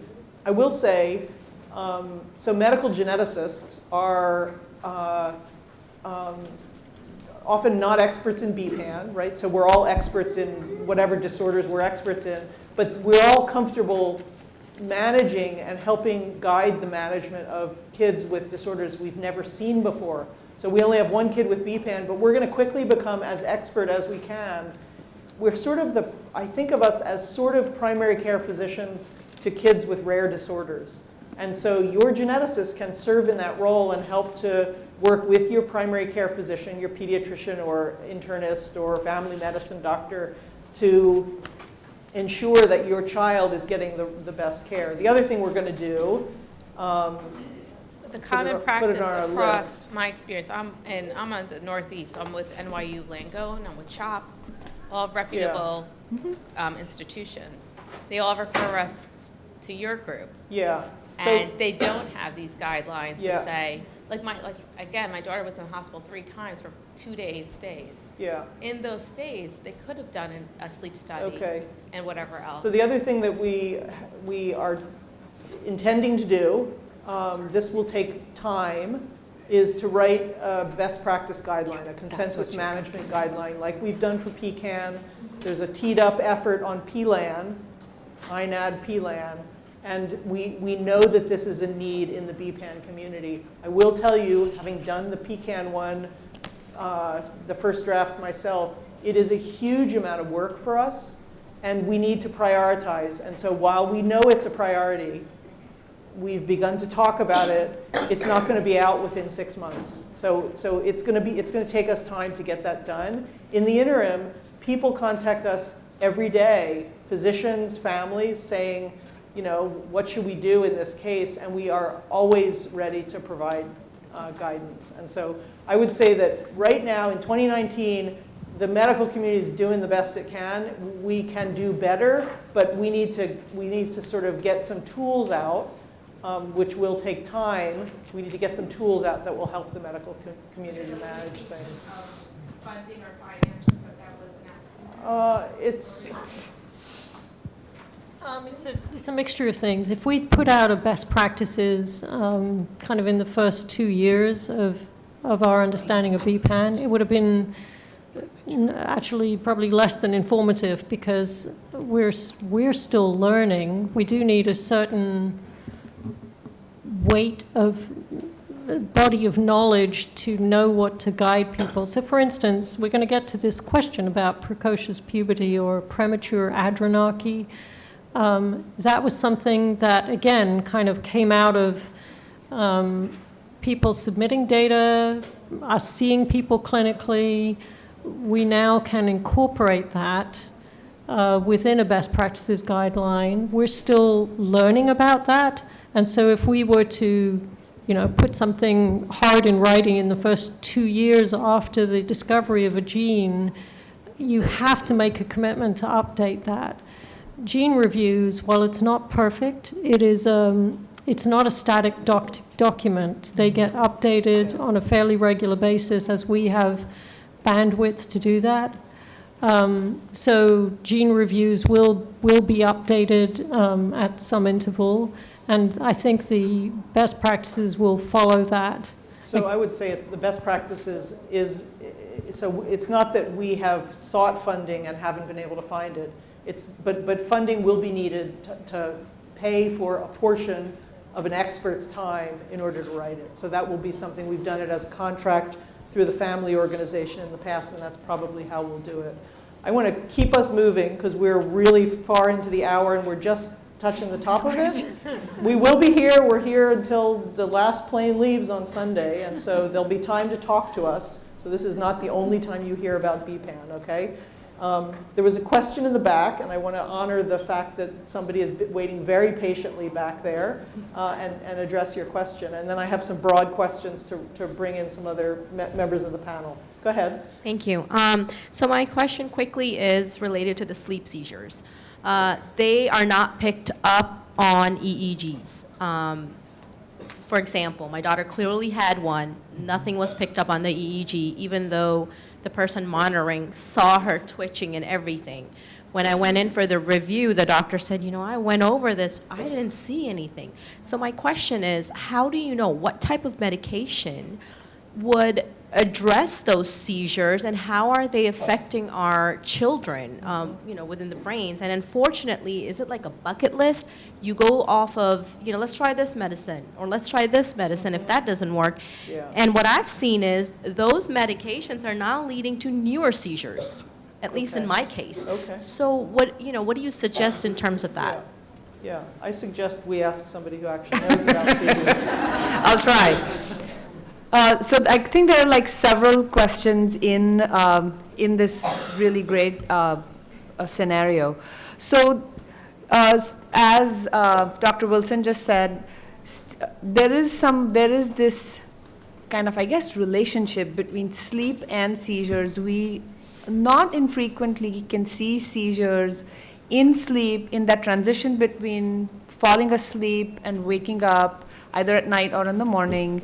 And we don't really completely understand what turns on that tendency to have seizures at these transition times or in sleep. There are some kinds of seizures that tend to happen a little more coming out of sleep. And there are some medications that again, that tend to work better for those types of seizures. There are a subset of seizures which do not show up on EEG, and I think, and that is not just unique to BPAN, but across the world of epilepsy and what we call focal seizures. There are some seizures that simply escape detection on EEG, and in those situations, analyzing the symptomatology, so the video portion of the EEG can be quite important. There are sometimes very, very subtle clues on the EEG that say, yep, we don't see the perfect pattern, but this is a seizure.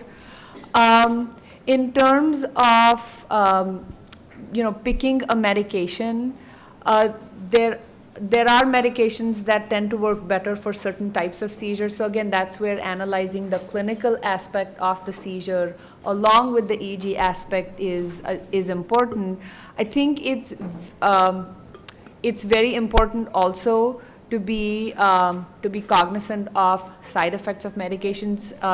One of the discussions I have with my families is, here are the quote standard list of side effects that I'm going to talk to you about for a given medication, but we completely recognize that every child is unique, that one child may handle a medication differently as compared with another child. It's not uncommon to say this allergy medicine is not going to make your child sleepy. Don't worry about it. It's going to be fine. The next day you're on the phone going, guess what?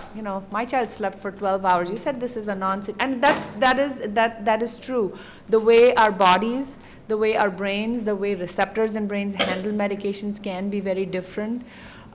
There's not a precise and perfect way to predict who is going to react in what way to a given medication. Now again, we in other kinds of epilepsies, we know that certain medications are absolute no's for certain types of medications. Some medications work better. I think as Dr. Hayflick and everybody else has been saying, BPAN is such an emerging field, and while we know that seizures are fairly common in this particular condition, I think we're all learning as to what the trajectory is, and we're also learning that the trajectory can be a little different. So the important thing is to be sensitive to side effects, to have those discussions very openly and clearly, saying this is just, this is not working.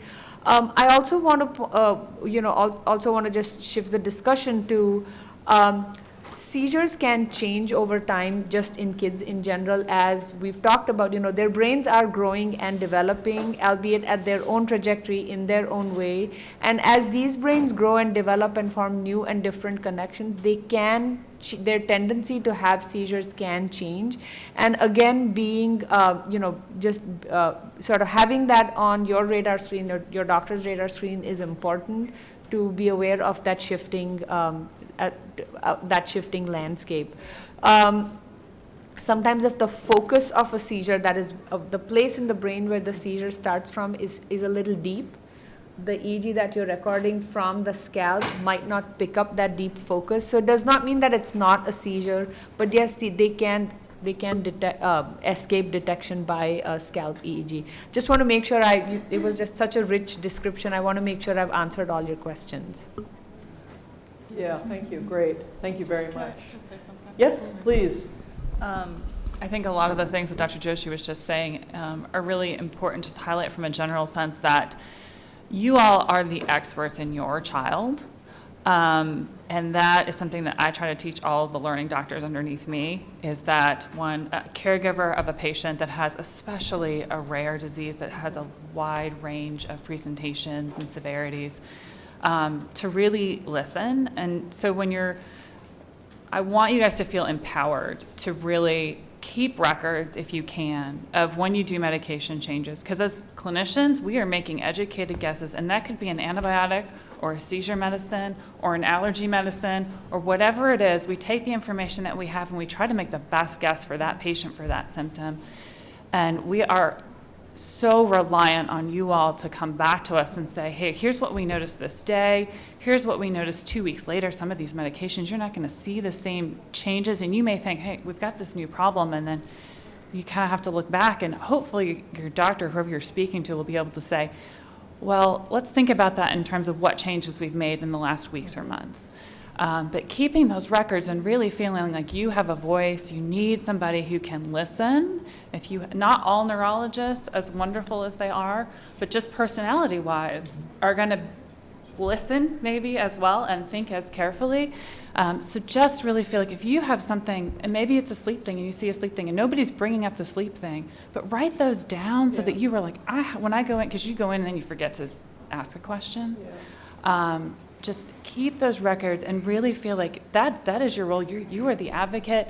And if you have somebody that doesn't listen to you, well, maybe that needs to be addressed specifically too. And it's okay to say, I'm not feeling heard. Can we pause when you're in an appointment? Yeah. Okay. Here. That was great. Thank you.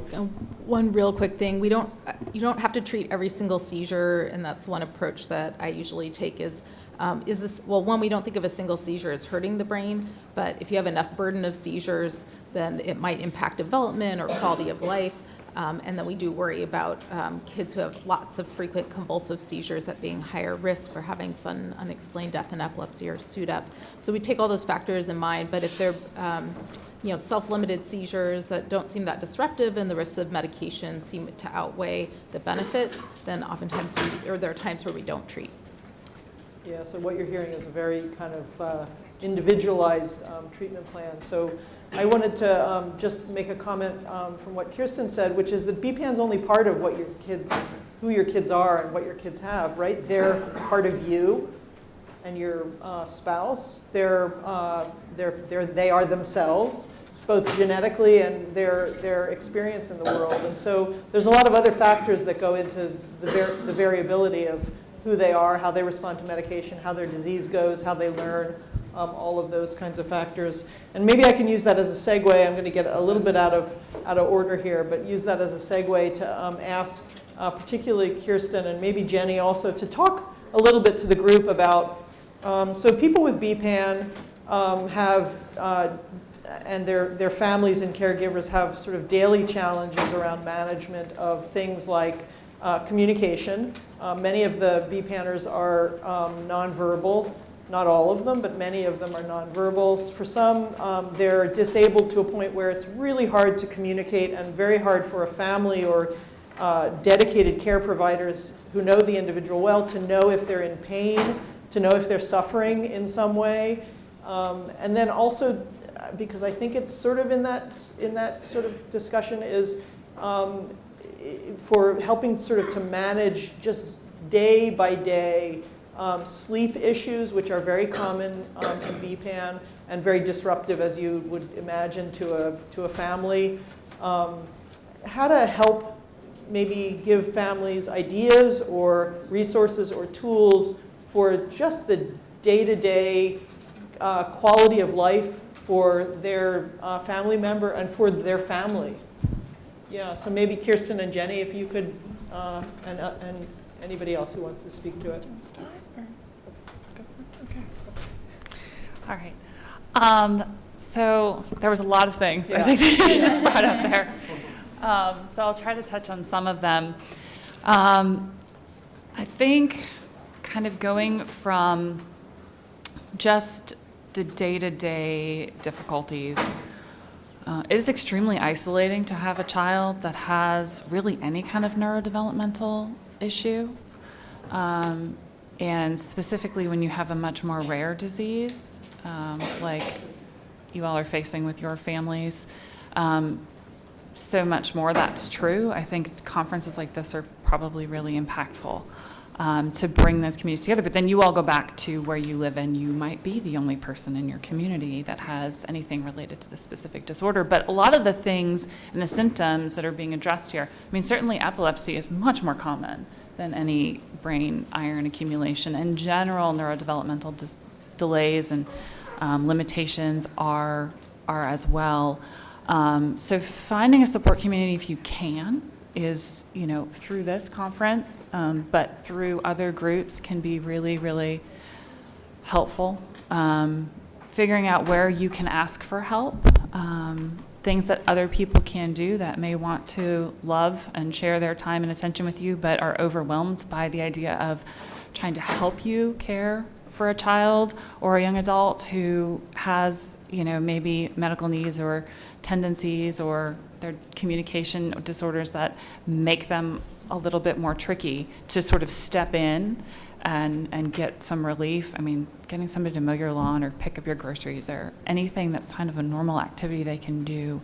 Don't downplay how impactful that can be. Those extra 20 minutes can be really important. I think the point about making decisions about treatment and what is really necessary to maybe alter the course of this disease process, versus and where the risks and the benefits of the medication. Is this medication, how does it help my child? How does it put my child at risk for a side effect or an adverse effect that we may or may not be expecting? Weighing those things. I think taking time as a family to really be intentional, and this is so hard for every family, especially in this case, to be intentional about small things that you can do that you can enjoy together. And whether that is, a movie or a song or some sensory experience that you can just kind of schedule into your day or into your week that your child can enjoy, and that this is what we're doing right now. And it is amazing how 10 minutes, 3 times a day of something where I'm not worried about, I'm not thinking about who I didn't call, what appointment got rescheduled, what medication I have to give in an hour. Just try to isolate that time the best you can and just really focus in on those interactions within your family. Doing that in really small increments multiple times through the day, including your other children or other family members in the household in those experiences if you can be so just rejuvenating, because this is it's draining. It is. And parents talk about being tired, and y'all probably look at them and think you have no idea, right? So, but those things, they can kind of fill up your bucket a little bit. What else are we talking about? Yeah, a little bit about communication, particularly in people who have very limited ability to express Right. themselves. Particularly around pain and what to look for, how to know. So there's not an easy answer to that, which I feel like is the answer to every question that you guys have asked so far. Don't underestimate the ability that you actually have when you're the person who spends a lot of time with whoever the persons that we're talking about that's affected, to read their cues that are not verbal, whether that's facial expressions, whether it is the way their tone changes, breathing patterns, sleep patterns, these subtle things. I mean, maybe it's their stooling pattern. There's lots of these different things. Heart rates, things like that are all things that can be tools to know if somebody is uncomfortable. I never take for granted when a parent or a caregiver comes in and says, I don't know what's wrong, but something's not right, okay? And that should never be diminished. Now, is it something that we can identify? Hopefully. Is it something we can fix? Maybe. Hopefully we can at least fix or improve their experience of whatever that process is that's going on, especially as you get into later stages of how the disease is affecting the body. But those are the things: breathing pattern, subtle changes in tone, facial expressions, levels of alertness. I mean, I've had moms come in, she won't look at me. She will not make eye contact with me. And that's their thing, right? Like, that is their main way of communicating, is just simple. She can look me in the eye. Obviously, if you're at a point where you've got visual changes, then that may not be the thing that your special person is using to communicate with you. But it can be the smallest things, and it will be unique, but there is some general parameters. So those are the things: tone, breathing, facial expressions is a huge one. I see a lot of kids who, behavior, if they have behavior changes or they're having irritability, it may be a sign that they have pain. You never know, but that can be a clue. I follow a lot of kids with tight muscles, and I ask parents, is there any pain? And they'll often say, I don't think so. And then maybe at some point we try baclofen, for example, and suddenly they're a new kid who's less irritable, they're happier, they're sleeping better. So I hear you that sometimes you just don't know for sure, and I think it's okay to try things that are fairly benign or safe to, if there's an indication, to see if it's helpful. But I think that's, one of those challenges that a lot of parents of kids with developmental disabilities face. Is really hard to know for sure. Just a couple other comments. Having a team who can periodically check in on all the developmental areas can be helpful. So like a neurodevelopmental clinic or a physiatrist who has a team, particularly around communication and mobility and things like that. And just make sure that the therapist who's seeing your child regularly is thinking of all the right things. So that can be super helpful, because I think augmentative communication is going to be huge for a lot of your children. And starting that early, we start that in infancy actually in children with developmental disabilities, with simple things like just making choices and pressing a button and seeing what happens. You can do that as early as 8 or 9 months. But starting to think about those things early, it's almost never too early to think about augmentative communication approaches. And so having a team, even if you don't see them frequently, but who can check in on those things, can be really helpful.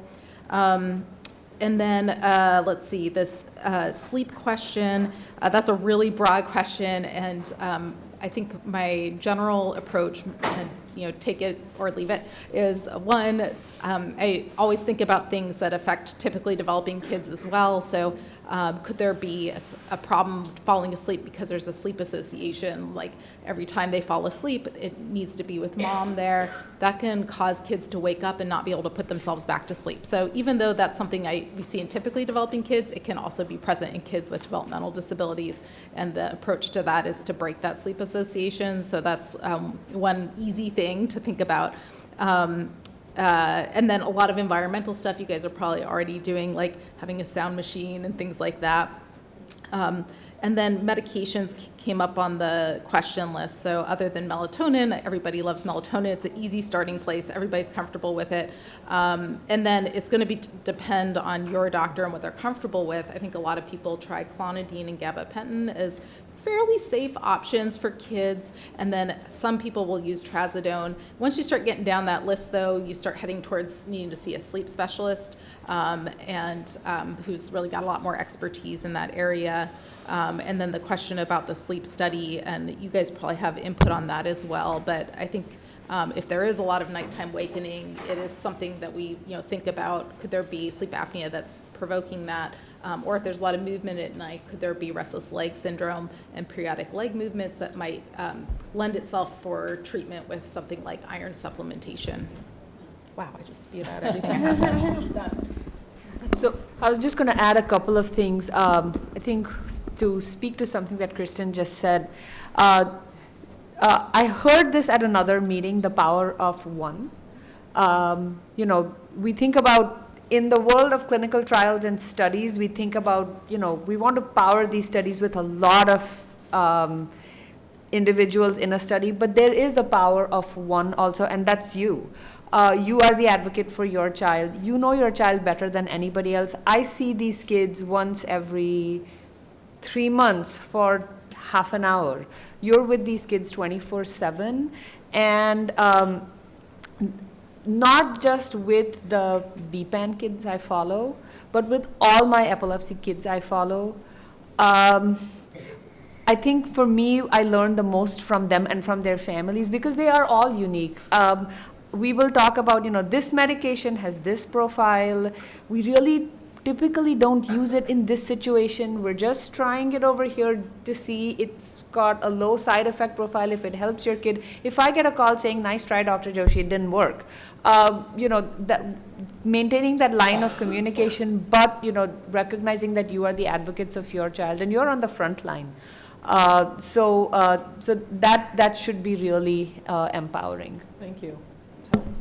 So I'm gonna move us to talk about premature adrenarche. It's a very brief topic in my mind, and I'm gonna invite everybody, both at the front and in the room, to take an opportunity to stand up while I tell you that.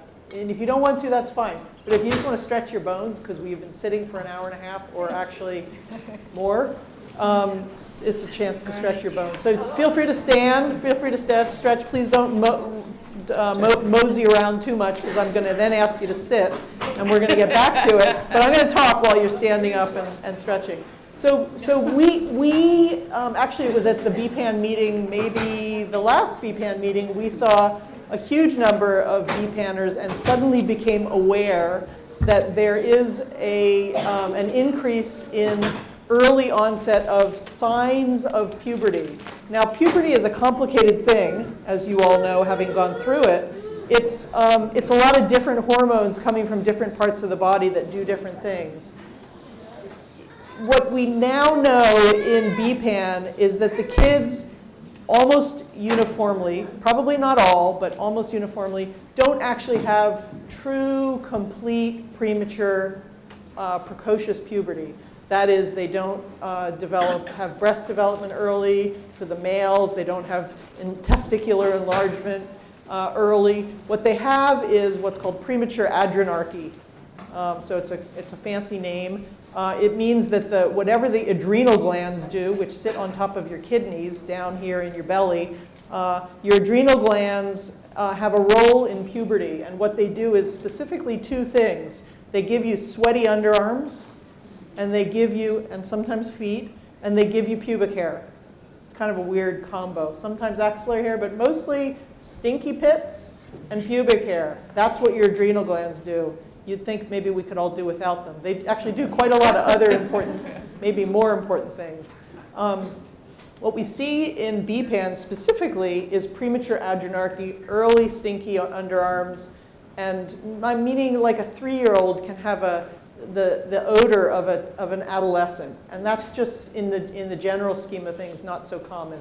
Most kids, I think the normal or the early age of onset for those kinds of things is around age 8 years old. That would be in a child who doesn't have BPAN. We can see these things in a kid who's 2 or 3. A few fine or coarse pubic hairs and underarm sweat odor. There's no need to treat it. It doesn't cause, to the best of our knowledge, any sort of health problems for the child. As far as we know today, in general, it's not associated with other signs of puberty. So you're not going to have a menstruating 4-year-old with breasts. Okay, you're not going to see those things. That's not something that we've associated with BPAN. And so it's something we've observed. It's interesting. It's worth our thinking about, your thinking about, being aware of. It's normal. I would say it's normal for somebody with BPAN. It doesn't need management. And it helps us think about a brain, because the adrenal glands get their signals from the brain. The brain is misfiring in some ways that maybe will teach us something about brain function in BPAN. But from a health standpoint, I think it's not a big deal. So I'm going to try and lay precocious puberty to rest. Yeah. A question along the lines of going through puberty for our children. Thank you. Just kind of the how do we manage this differently for our children than we would a typical child going through puberty? So kind of laying to rest the precociousness and more I've heard families who are considering IUDs for their children, and I think that's a little bit controversial given the pain of it. But I think it's an overwhelming question, and there's not a lot of answer for us.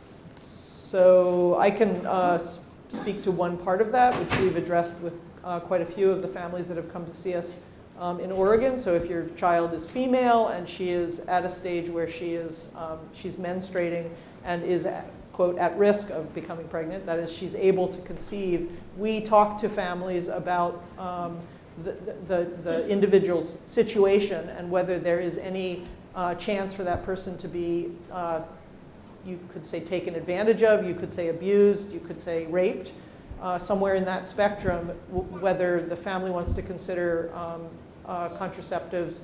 Sometimes an IUD, there are other maybe less invasive. You can have a patch, a hormone patch that manages the individual, a contraceptive patch.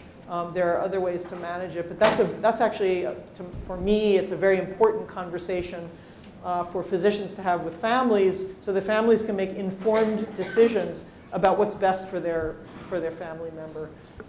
The broader discussion of puberty given that we've all gone through it, is that it's a rough time. It's a rocky hormonal time with physical changes. The person's getting bigger. That in and of itself, right, causes some challenges for a person who's maybe already has some behavioral challenges or maybe some weight challenges that can be also complicated in puberty. But if the others of you have anything you'd like to add for maybe generally managing puberty in a person who's intellectually disabled, autistic, and growing. Yeah. And please speak up as well. So a couple of things. First of all, this premature adrenarche thing, this is really distressing to people sometimes. You can put deodorant on a 4-year-old. You can. It's not going to hurt them. That's just an aside. Thank you. As a pediatrician. But in terms of managing some of these things, and it is absolutely more difficult, especially than if you've got, behaviors in a neurotypical child can be, and the emotions and the swings of just kind of where you're even at in your own head it can be really difficult. And so I know most of our population here, we're talking about girls. Obviously, boys go through this in a whole different way. And the questions about managing sort of the hormones, and it's very individualized, and I think having conversations, you can start with your neurologist, but there are pediatric gynecologists who can really talk to you about what does it look like to do some of these things. It's very specific to the patient too, and to the goals of the family. And I have encountered some children who are so unable to manage their own fear of blood that comes into the conversation. How do we minimize that, and what are our options? And maybe you would consider something that some families would feel like was a little bit more aggressive, like an implant of some type, to really try to drive that bleeding, because that is to the benefit of their child, because they have an anxiety attack every time they see blood. But there are also less invasive ways to manage all of the symptoms that can go with that, and you guys can probably talk a little bit more. I've definitely had families who see changes in tone and seizure activity. And so creating less, and again, this is more of a female phenomenon, but those monthly cycles, trying to level those out for as much of the year as you can. And I think I'm not a gynecologist, but people have been studying this a long time. It does not seem to have long-term health impairment, and may actually have some anti-cancer benefit to actually do that. I don't know if you want to speak a little bit more from the neurology standpoint. I will just say that what I encounter a lot is that there's a belief sometimes that women should have periods, and there's no medical reason why women should have periods. And I know this is on camera. I think it's driven by the tampon company, but I'm not totally sure. But way back when, children were either nursing or they were pregnant for most of their reproductive years, and they weren't having periods. So there's no medical reason that a child needs to have a period. And so it's perfectly acceptable to talk about ways of not having periods and not needing to deal with those things. I think that's a totally appropriate thing to do, really, for anybody. So I was going to add to something that was just mentioned about the association of puberty and seizures. So seizures can get worse around puberty, but it is not a given that they will get worse around puberty. It's probably in about a third of females that seizures can get worse around puberty, and it's something to watch for, but one does not have to live in fear of it. If there were to be a choice made for some kind of hormonal treatment for around periods, that also needs to be discussed with a primary care provider, with maybe a gynecologist and the neurologist, because the hormonal treatments for regulating periods can have an impact on the anti-seizure medications. It's not like they clash completely, but one can change the levels of another. So one just needs to be aware of that. It's another medication to just put in the picture of balancing it out. There are some situations where one can just use specific medications just around the time of the monthly cycle, and change the seizure treatment plan just for that time of the month. Again, it's very individualized, and it's a conversation to be had. And I want to make one other, which I think is really important for this particular population. So we started talking about, somebody asked early on, and it's a very frequent question we get, how do I know when my child is starting to regress? And I said, sometimes you can see behavior changes. Well, guess what? Anybody that's ever had a teenager, you're going to see behavior changes. Does that mean that your 13-year-old is about to become Parkinsonian? No, it means that they're a 13-year-old with wild hormonal shifts, perhaps, and they can't tell you what's going on. I think you could write an entire book about the challenges of puberty in an intellectually disabled population. You know, maybe your kid is having premenstrual migraines and they're in distress and pain, and you're like, oh my God, this is dystonia. How do I treat this? Well, you know, maybe they need to be on a migraine medication, but you're never going to be able to figure that out because the kid can't tell you what's going on. If they're holding their head and, you know, like, what does that mean? I think that it brings special challenges in any intellectually disabled population, the changes that come with puberty. But what I don't want you to do as a set of parents is to believe that every change that you see at puberty is the onset of regression. So that's a message that I want you to take away. There's a question in the back. Back? Yeah. So if you want to just ask your question, I can repeat it too. So, yeah, sure. Yeah. So I know precocious puberty tends to sometimes affect growth in the patient, whether they grow fast during precocious puberty and then kind of stop, or it can be a side effect. Is that the same with premature Adrenarche, yeah. Yeah. So it's a good question. It's about whether this phenomenon of accelerated growth in early puberty, premature puberty, is something we see in BPAN. We haven't asked that question specifically, but my general sense is that it is not. We don't see overgrown children with BPAN. The BPANers follow their own growth curve. Most of the females are, I would say, smaller than average when they reach adulthood. They aren't as tall as their mid-parental height with consideration of gender. They aren't as tall as their siblings. But I don't see an accelerated growth. We don't see an accelerated growth in those individuals. Yeah, there's a question up here, and then I'm going to jump on, because we have limited time, I'm going to jump on to something else. Most of us are going to be here for days, and there will be contact information for us if you have questions that aren't getting answered. Yes? My daughter has low bone density, and we were told by multiple doctors that having her period is better for the bone density. Is that not true? So somebody also mentioned bone health earlier. Right, that's... So this is definitely not my area of expertise, but in the conversations that I have had with the endocrinologists around bone health, particularly in the context of children taking anti-seizure medications or children on other epilepsy treatments that tend to give them low bone density, usually what I have heard is the first line of defense or offense, however you want to look at it, is adequate vitamin D supplementation. One can use vitamin D levels to guide that, but really, and there's not a good answer as to what adequate vitamin D supplementation is, but making sure that there's, I would say, some, again, talking to your doctor about what they would consider adequate vitamin D supplementation. That tends to be the first place to start for addressing bone density.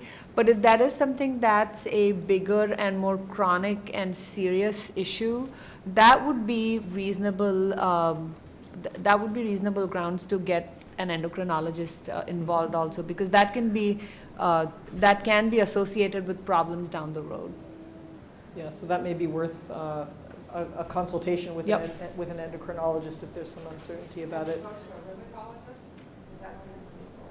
I wouldn't think of a rheumatologist for bone density, no. I think of a rheumatologist for joints. So I'm going to ask Kirsten and maybe Jenny, if you think this is appropriate, when would a family come to you? What's the right timing? What do you bring to the to the family care, to the team of providers? How I think, so it's a little bit more obvious for Sucheta, who, if there's a seizure, and I know you're a child neurologist beyond just epileptologist, but if you could speak to your own contributions and when's the right time to sort of invite you into the family's sphere. All three of them. So, yeah, I mean, but probably kids with BPAN come to me through my role as a neurodevelopmental pediatrician. So I have a neurodevelopment clinic with PTOT speech, and so I see kids with developmental delays and developmental disabilities in that clinic. And so kind of, as I was talking about that team approach, that's a bit of what I do in that clinic. The other reason a child with BPAN might, and so kids in that setting may come to me very young, very early, even before diagnosis, and we may work on trying to find a diagnosis. And I usually continue to follow kids through, 18 years of age, periodically checking in. So that's kind of a longitudinal relationship, even if it's a once a year or once every 18 months visit as they get older. Sometimes I also see kids for tone issues and mobility issues, so if tight muscles, so occasionally that's my role in a child with BPAN. I think that those are the kind of the main reasons I would see your show. Thank you. I think from my perspective as a pediatric palliative care provider, most of these disorders in this whole group, if I had my way, I would see everybody right after they get diagnosed, or sometimes before, when they're starting to see symptoms and maybe the genetic testing isn't even back yet, because we all know that takes far too long. But getting to know the family and the patient even before symptoms are severe, even before we are at a point where we have to make really sort of life course altering medical decisions, which can come down the road. It is better to get to know you then, learn your family values, who you are, how you receive medical information, and just kind of walk with you all through this and sort of be a part of that team. That is my ideal. That is not how it happens most of the time. There aren't a ton of community-based pediatric palliative care programs, so a lot of them are still centered around children's hospitals if you don't live in a part of the country where there is a children's hospital, and even some of those programs are really focused on inpatient. So might be something to think to ask for if your child is admitted for some reason as a way to start those conversations. But really our goal is to sort of maximize the care team, make sure we're focusing on symptom management, which is really a huge part of management of this disorder, since we're not looking really at yet anything that is truly a curative treatment at this point. And then also helping you see when you're looking at, what is suffering, what is quality of life, how aggressive do we get when the disease really starts to take a more significant toll on the body. Having those conversations early and thinking about what that really means for your child, as hard as that is at any point ever, and something that no parent ever wants to do, it is this much easier to do it when it's not staring you in the face and you're not feeling the pressure of that. So getting involved with a palliative care team who can help you, guide you through that, and sort of have those conversations with you so that you feel empowered and confident in the decisions that you're making earlier is better than when you're in a moment of crisis. But any time is better than not at all, I think. Yeah, thank you. So I'm Christina's cousin. On my husband's side, we have two pediatricians in the family. And, one of them is a senior at Montefiore. So when I mentioned it to them, do you know what they did? They Googled BPAN. And so I came to realize that there is no awareness. And I think, the earlier a child is diagnosed, the better it is for everyone involved. And it's very important for your NBIA group to create awareness. I think you should be having a lecture presented at your pediatric conference. Yeah, okay. Let me talk about that just a little bit. And then I'm going to, so before I do that, let me ask a question. So there's as many medical geneticists in the country as there are rocket scientists. I'm going to guess that there's fewer pediatric palliative care specialists in the US than there are medical geneticists / rocket scientists. So they are a rare and precious breed. Awareness, so I could go to every pediatric grand rounds in the country once a year and talk to them about BPAN, and I will not have an impact on that awareness because physicians, it's very challenging for a physician or a care provider to learn about a disorder that they have never seen. And they don't have a context for it. As a medical geneticist, so there's about 7,000 rare disorders. And as a medical geneticist, my practice is, everybody I go in to see in my practice has something I've never seen before. And so it's not about specifically knowing what's BPAN. It's about being dedicated to making a diagnosis and being dogged about that until you have a diagnosis. And then once you have a diagnosis, going to the peer-reviewed medical literature or going to the experts. And again, every single week, new BPANs, Allison gets them all. New BPANers around the world, families and physicians contacting us. For rare diseases, I think that's a much more realistic approach. We also have a whole cadre of early career physicians here at this meeting who will now gain knowledge of the disease from interacting with you all over a couple of days. We have a kind of a training clinic tomorrow, and we're asking some of you to bring your family members and teach us all about your family. And that's a way of starting to create a little bit of a ripple, right? Waves where Jenny can now teach the residents, and the residents will learn because they'll see somebody with one of these disorders, and then they'll recognize it when they come along.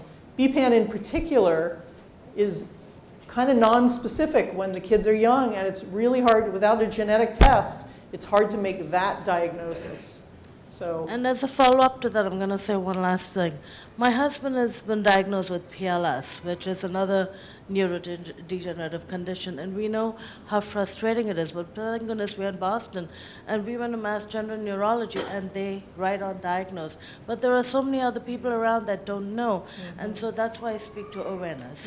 Yeah, and I also would put a plug in for academic medicine, where undiagnosed people eventually get to us, and we don't. I mean, we've worked for 30 years trying to make diagnoses in the NBIA registry. If we never forget about you.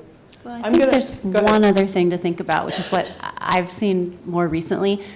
The diagnosis part is hard, but the whole exome sequencing technology in the last 5 years has changed so much and become so much more affordable, and is covered by insurance, that what I'm seeing now is we're seeing kids with BPAN diagnosed at age 3, 4, so much younger than 2 years ago. And it's because people, their bar for doing a whole exome or a whole genome has come way down. So I think we're finding a lot more of them a lot earlier. So I'm going to talk now for just about 3 minutes about treatment.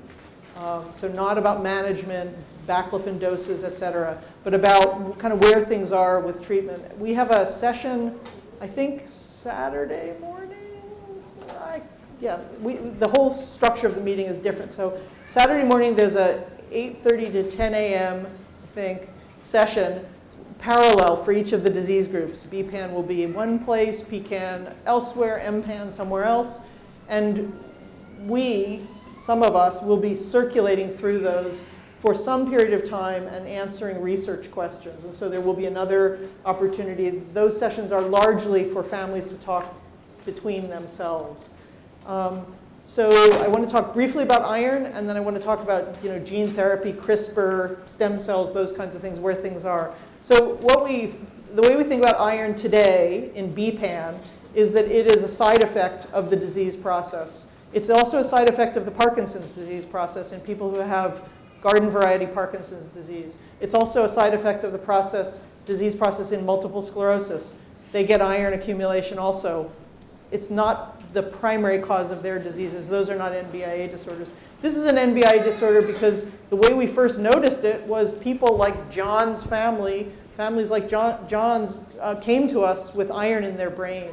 And so the iron is probably not the primary cause of disease. In fact, I feel fairly confident saying it is not the primary cause of disease. There's a general disruption in the way that every cell in the brain, maybe every cell in the body, but a little more tolerated outside of the brain, can't normally manage the goings-on of those cells, and they tend to accumulate certain proteins that glom onto each other and glom up the works and make it more difficult and more difficult and more difficult over time for those cells to function. We see accumulation of Parkinson-like proteins. We see accumulation of Alzheimer-like proteins. And we see those in almost every part of the brain. Is it happening in the peripheral nerves, in the spinal cord? We don't actually know. My guess is it's happening very, very widespread. So in order to change the outcome of the disease, particularly to modify the disease course, and for most of you, what many families are focused on is avoiding that period of regression. You know, you've accepted your child as they are. They're different from the start. You don't want to see that happen to them in the future. We need to change this neurodegenerative process. We need to fundamentally change that process. And that's a big lift. However, having said that, BPAN, as rare as it is it's now the most common NBIA disorder. It's by leaps and bounds past the others. It's still not a common disorder, but it has so much in common with common disorders that a lot of the work that's going on in Alzheimer's disease, Parkinson's disease, and the biology of autophagy, those scientific fields will teach us critical things that will help us to think about and understand BPAN. There's a lot of interest in repurposing FDA-approved drugs as one idea. There's a lot of interest in gene therapy. There are questions around stem cell therapy. Let me take each of those. So going back to the iron question, should we try and limit the iron in our kids' diet? No. You'll make them anemic, and iron is essential for brain health as well as the rest of your the health of the rest of your body. Should we try this chelating agent that sponges up iron and helps your kidneys pee it out? There may be a value in doing a deferriprone trial, which is this iron chelating compound, in BPAN at some point. I am not convinced that that's likely to have benefit, but somebody may choose to do that. You may know that my group has historically not focused on dealing with the iron because we know there's a problem upstream of the iron, and even if we could get rid of the iron, there would still be a significant disease. But getting rid of the iron might help things a little bit. We don't know. We probably are not the ones who are going to lead that trial because that's a full-time job. We're going to focus on the upstream stuff. So gene therapy, in order for a gene therapy to have a disease impact in BPAN, it needs to probably be delivered early, not necessarily at birth, but early, probably in childhood. And it needs to hit a very wide range of tissue. So getting the whole brain with a gene therapy treatment is not something that we in medicine, modern medicine, can do yet. So the ability to, in general, to improve our gene therapy techniques, which is happening extremely quickly. I mean, what we can do now that we couldn't do 2 years ago is really phenomenal. So I don't think it's out of reach that there would be a gene therapy trial for BPAN sometime in the next, I don't know, 7 to 10 years. Will it be in the next 3 to 5 years? I think it's very unlikely. One of the reasons is that the animal models have limitations in what they are telling us. And to the best of my knowledge, and I may be just uninformed about this, there's not somebody today working on a gene therapy approach to BPAN. But I do think that within the next year or so, there will be somebody that will become a kind of a focused priority. There'll be enough understanding of the animal models.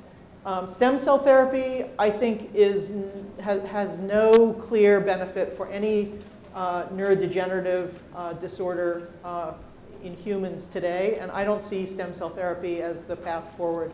I think gene therapy is much more likely to be. CRISPR is also in the stem cell category. CRISPR is a fancy molecular scissors that goes in, it finds the mutation, it snips it out, and it has a little repair kit that it brings along, and it makes the gene spelled correctly. What you learned from Allison is that every single cell, or many, many, many of the cells, depending on the level of mosaicism, has to be corrected. Millions, billions of cells have to be corrected. So you have to deliver the whole scissors and repair kit to all of those cells in order to fix it. That's a pretty big lift.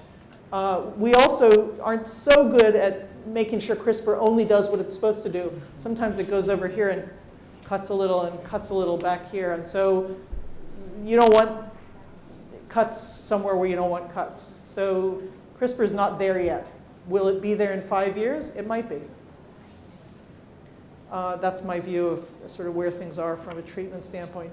In BPAN, where we are today, it's critically important that we understand more about the biology of this disease. Not because it's intellectually fascinating, even though it is, but because if we want to intervene early, we have to understand, we have to have some grounding in what's going wrong and what steps we can intervene at.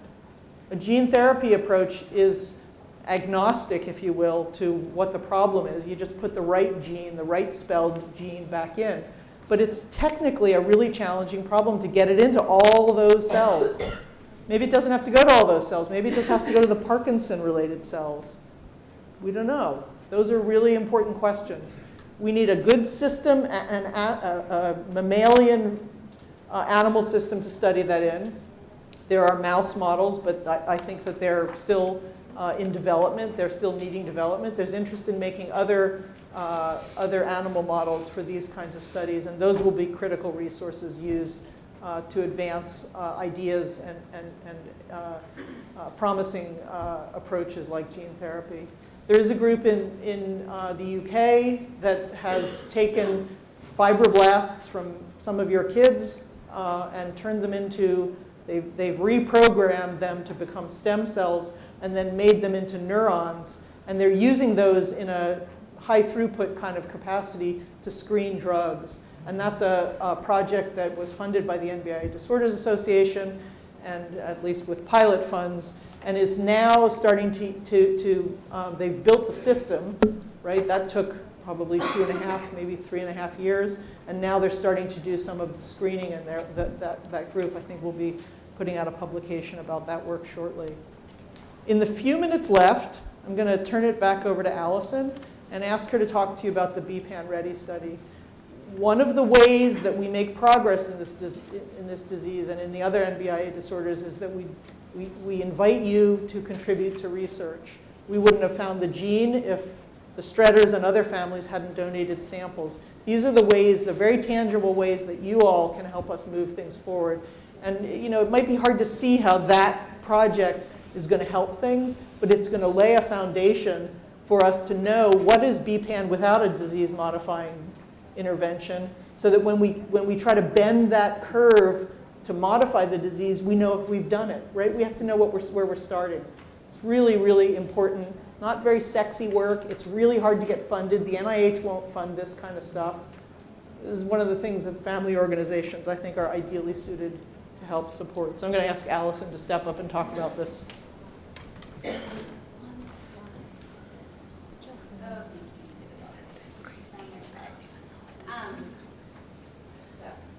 There we go. So BPAN Ready is our third Ready. We actually started with PCAN Ready about 4 years ago. And then we did PLAN Ready. So these are other NBIA disorders about 2.5 years ago. So one of the benefits we've realized from doing BPAN Third is we learned a lot on the first two in terms of how to use our online tools, how to collect data from you, what worked best, what was less burdensome for you. So I hope we've kind of gotten the right combination for those of you who are participating, who know what I'm talking about in terms of trying to make it efficient for you, trying to make the technology be helpful and not a burden. In BPAN in particular, because for some people in PCAN Ready, the adults, they participate themselves. They're answering questions about their own health and their own journey. For all of BPAN, for the most part, it's parents or caregivers putting in data. So thank you for doing that on behalf of the kids and adults you take care of.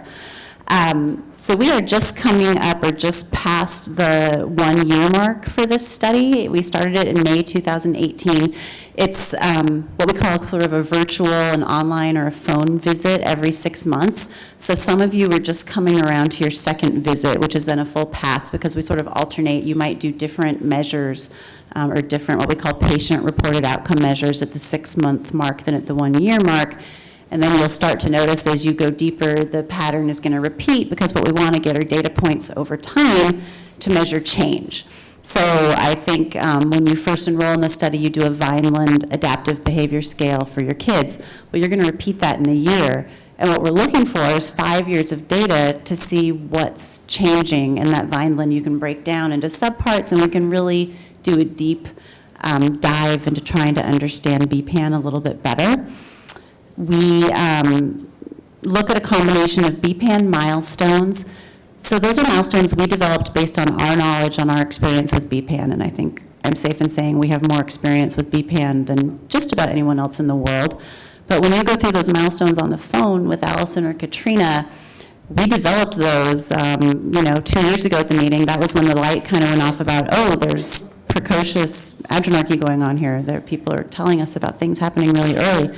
We should ask about that. And the nice thing about the study is we can continue to adapt and add questions. So if we have a new light bulb that goes off by Sunday, you're probably going to see a new question next time you do this. We look at developmental milestones because we feel like in BPAN in particular is often developmental delay that is the first thing you all notice, that you are sent to somebody like Dr. Wilson because of developmental issues. So we track that a little more carefully in BPAN than the other disorders. You've been helping us with medical records, with getting MRIs, with having your physical therapist do a tone scale for us, looking at low tone, high tone, tone changes over time. And then also we are asking for annual blood samples. And that's actually to look at some of the things I talked about in the beginning at exon activation patterns and things that we think might be important. So it's every 6 months we do a study visit, combination of phone and online. Some of these things alternate. You may not have appreciated this, but some of the questions actually are tailored specifically to your child or the person you take care of, to their age. So somebody with a 3-year-old is getting a partially different set of questions than somebody with a 30-year-old. That's intentional. Right now we have about 70 families who have consented to be in this study. 57 of them have completed all of the Visit 1 components. Some are floating out there, not quite done yet. Some maybe have gone off the radar because they're having a bad month. We understand that things happen, that kids are in the hospital, that you drop off for a little bit. We just always want to try to get you to come back. 42 out of 45 who are due for their second visit have completed all of it. That's awesome. So those of you who have stuck with us, you're getting it done really well. And we've gotten medical records and MRIs on almost everybody. The physical therapist, getting them drawn in has been a little bit harder. I think it's because some of you just don't see physical therapists. Either you don't need it yet, or maybe you've decided it's not worth it anymore. It was too burdensome. The reward versus the time invested maybe didn't make sense for some, but we're trying to capture that when we can.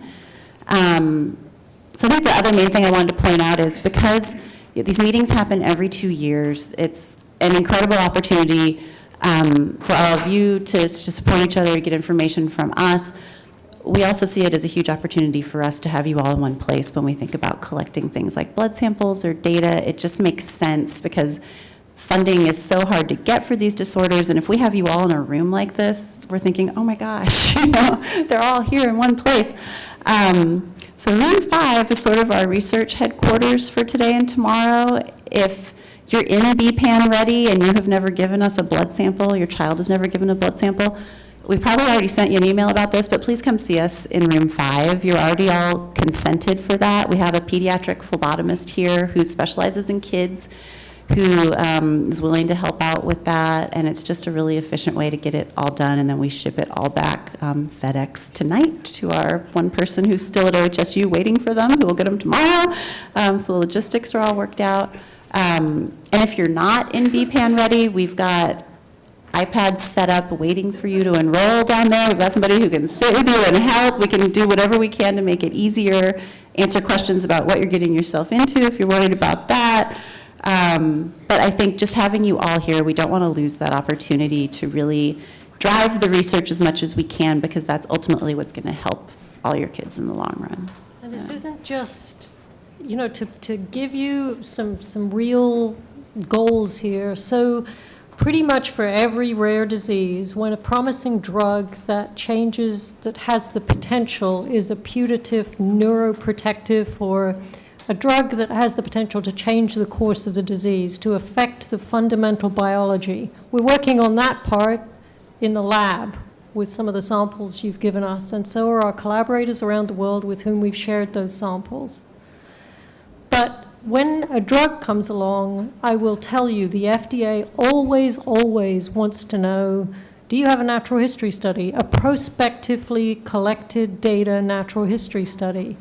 This is really hard work as parents, as clinicians and researchers, to get these data, because people like, what's the point? You just want to collect data about how my kid is doing. You know, I want a drug today. The FDA is going to want these data, and if you want to see the drugs that are coming down the road succeed, you will participate in this study. It will help, I promise you. It's been a very big deal for rare diseases. The FDA has put some very limited resources towards funding natural history studies. We've put in multiple very burdensome applications to the FDA for these every 3-year cycles that they've funded, and we have not been successful. They funded common rare diseases. They actually had the audacity in the grant call for rare diseases to tell us that the diseases we were applying for were too rare. So, you know. Okay, so I'm going to wrap us up. It's, okay, let's not end on a negative note. Yeah. So 2 last things. We're all here as volunteers, as you know. I want to express my own thanks, because I learned things from all of you, but I want to express my thanks particularly to the three new people who joined us and asked you to join me. Thank you.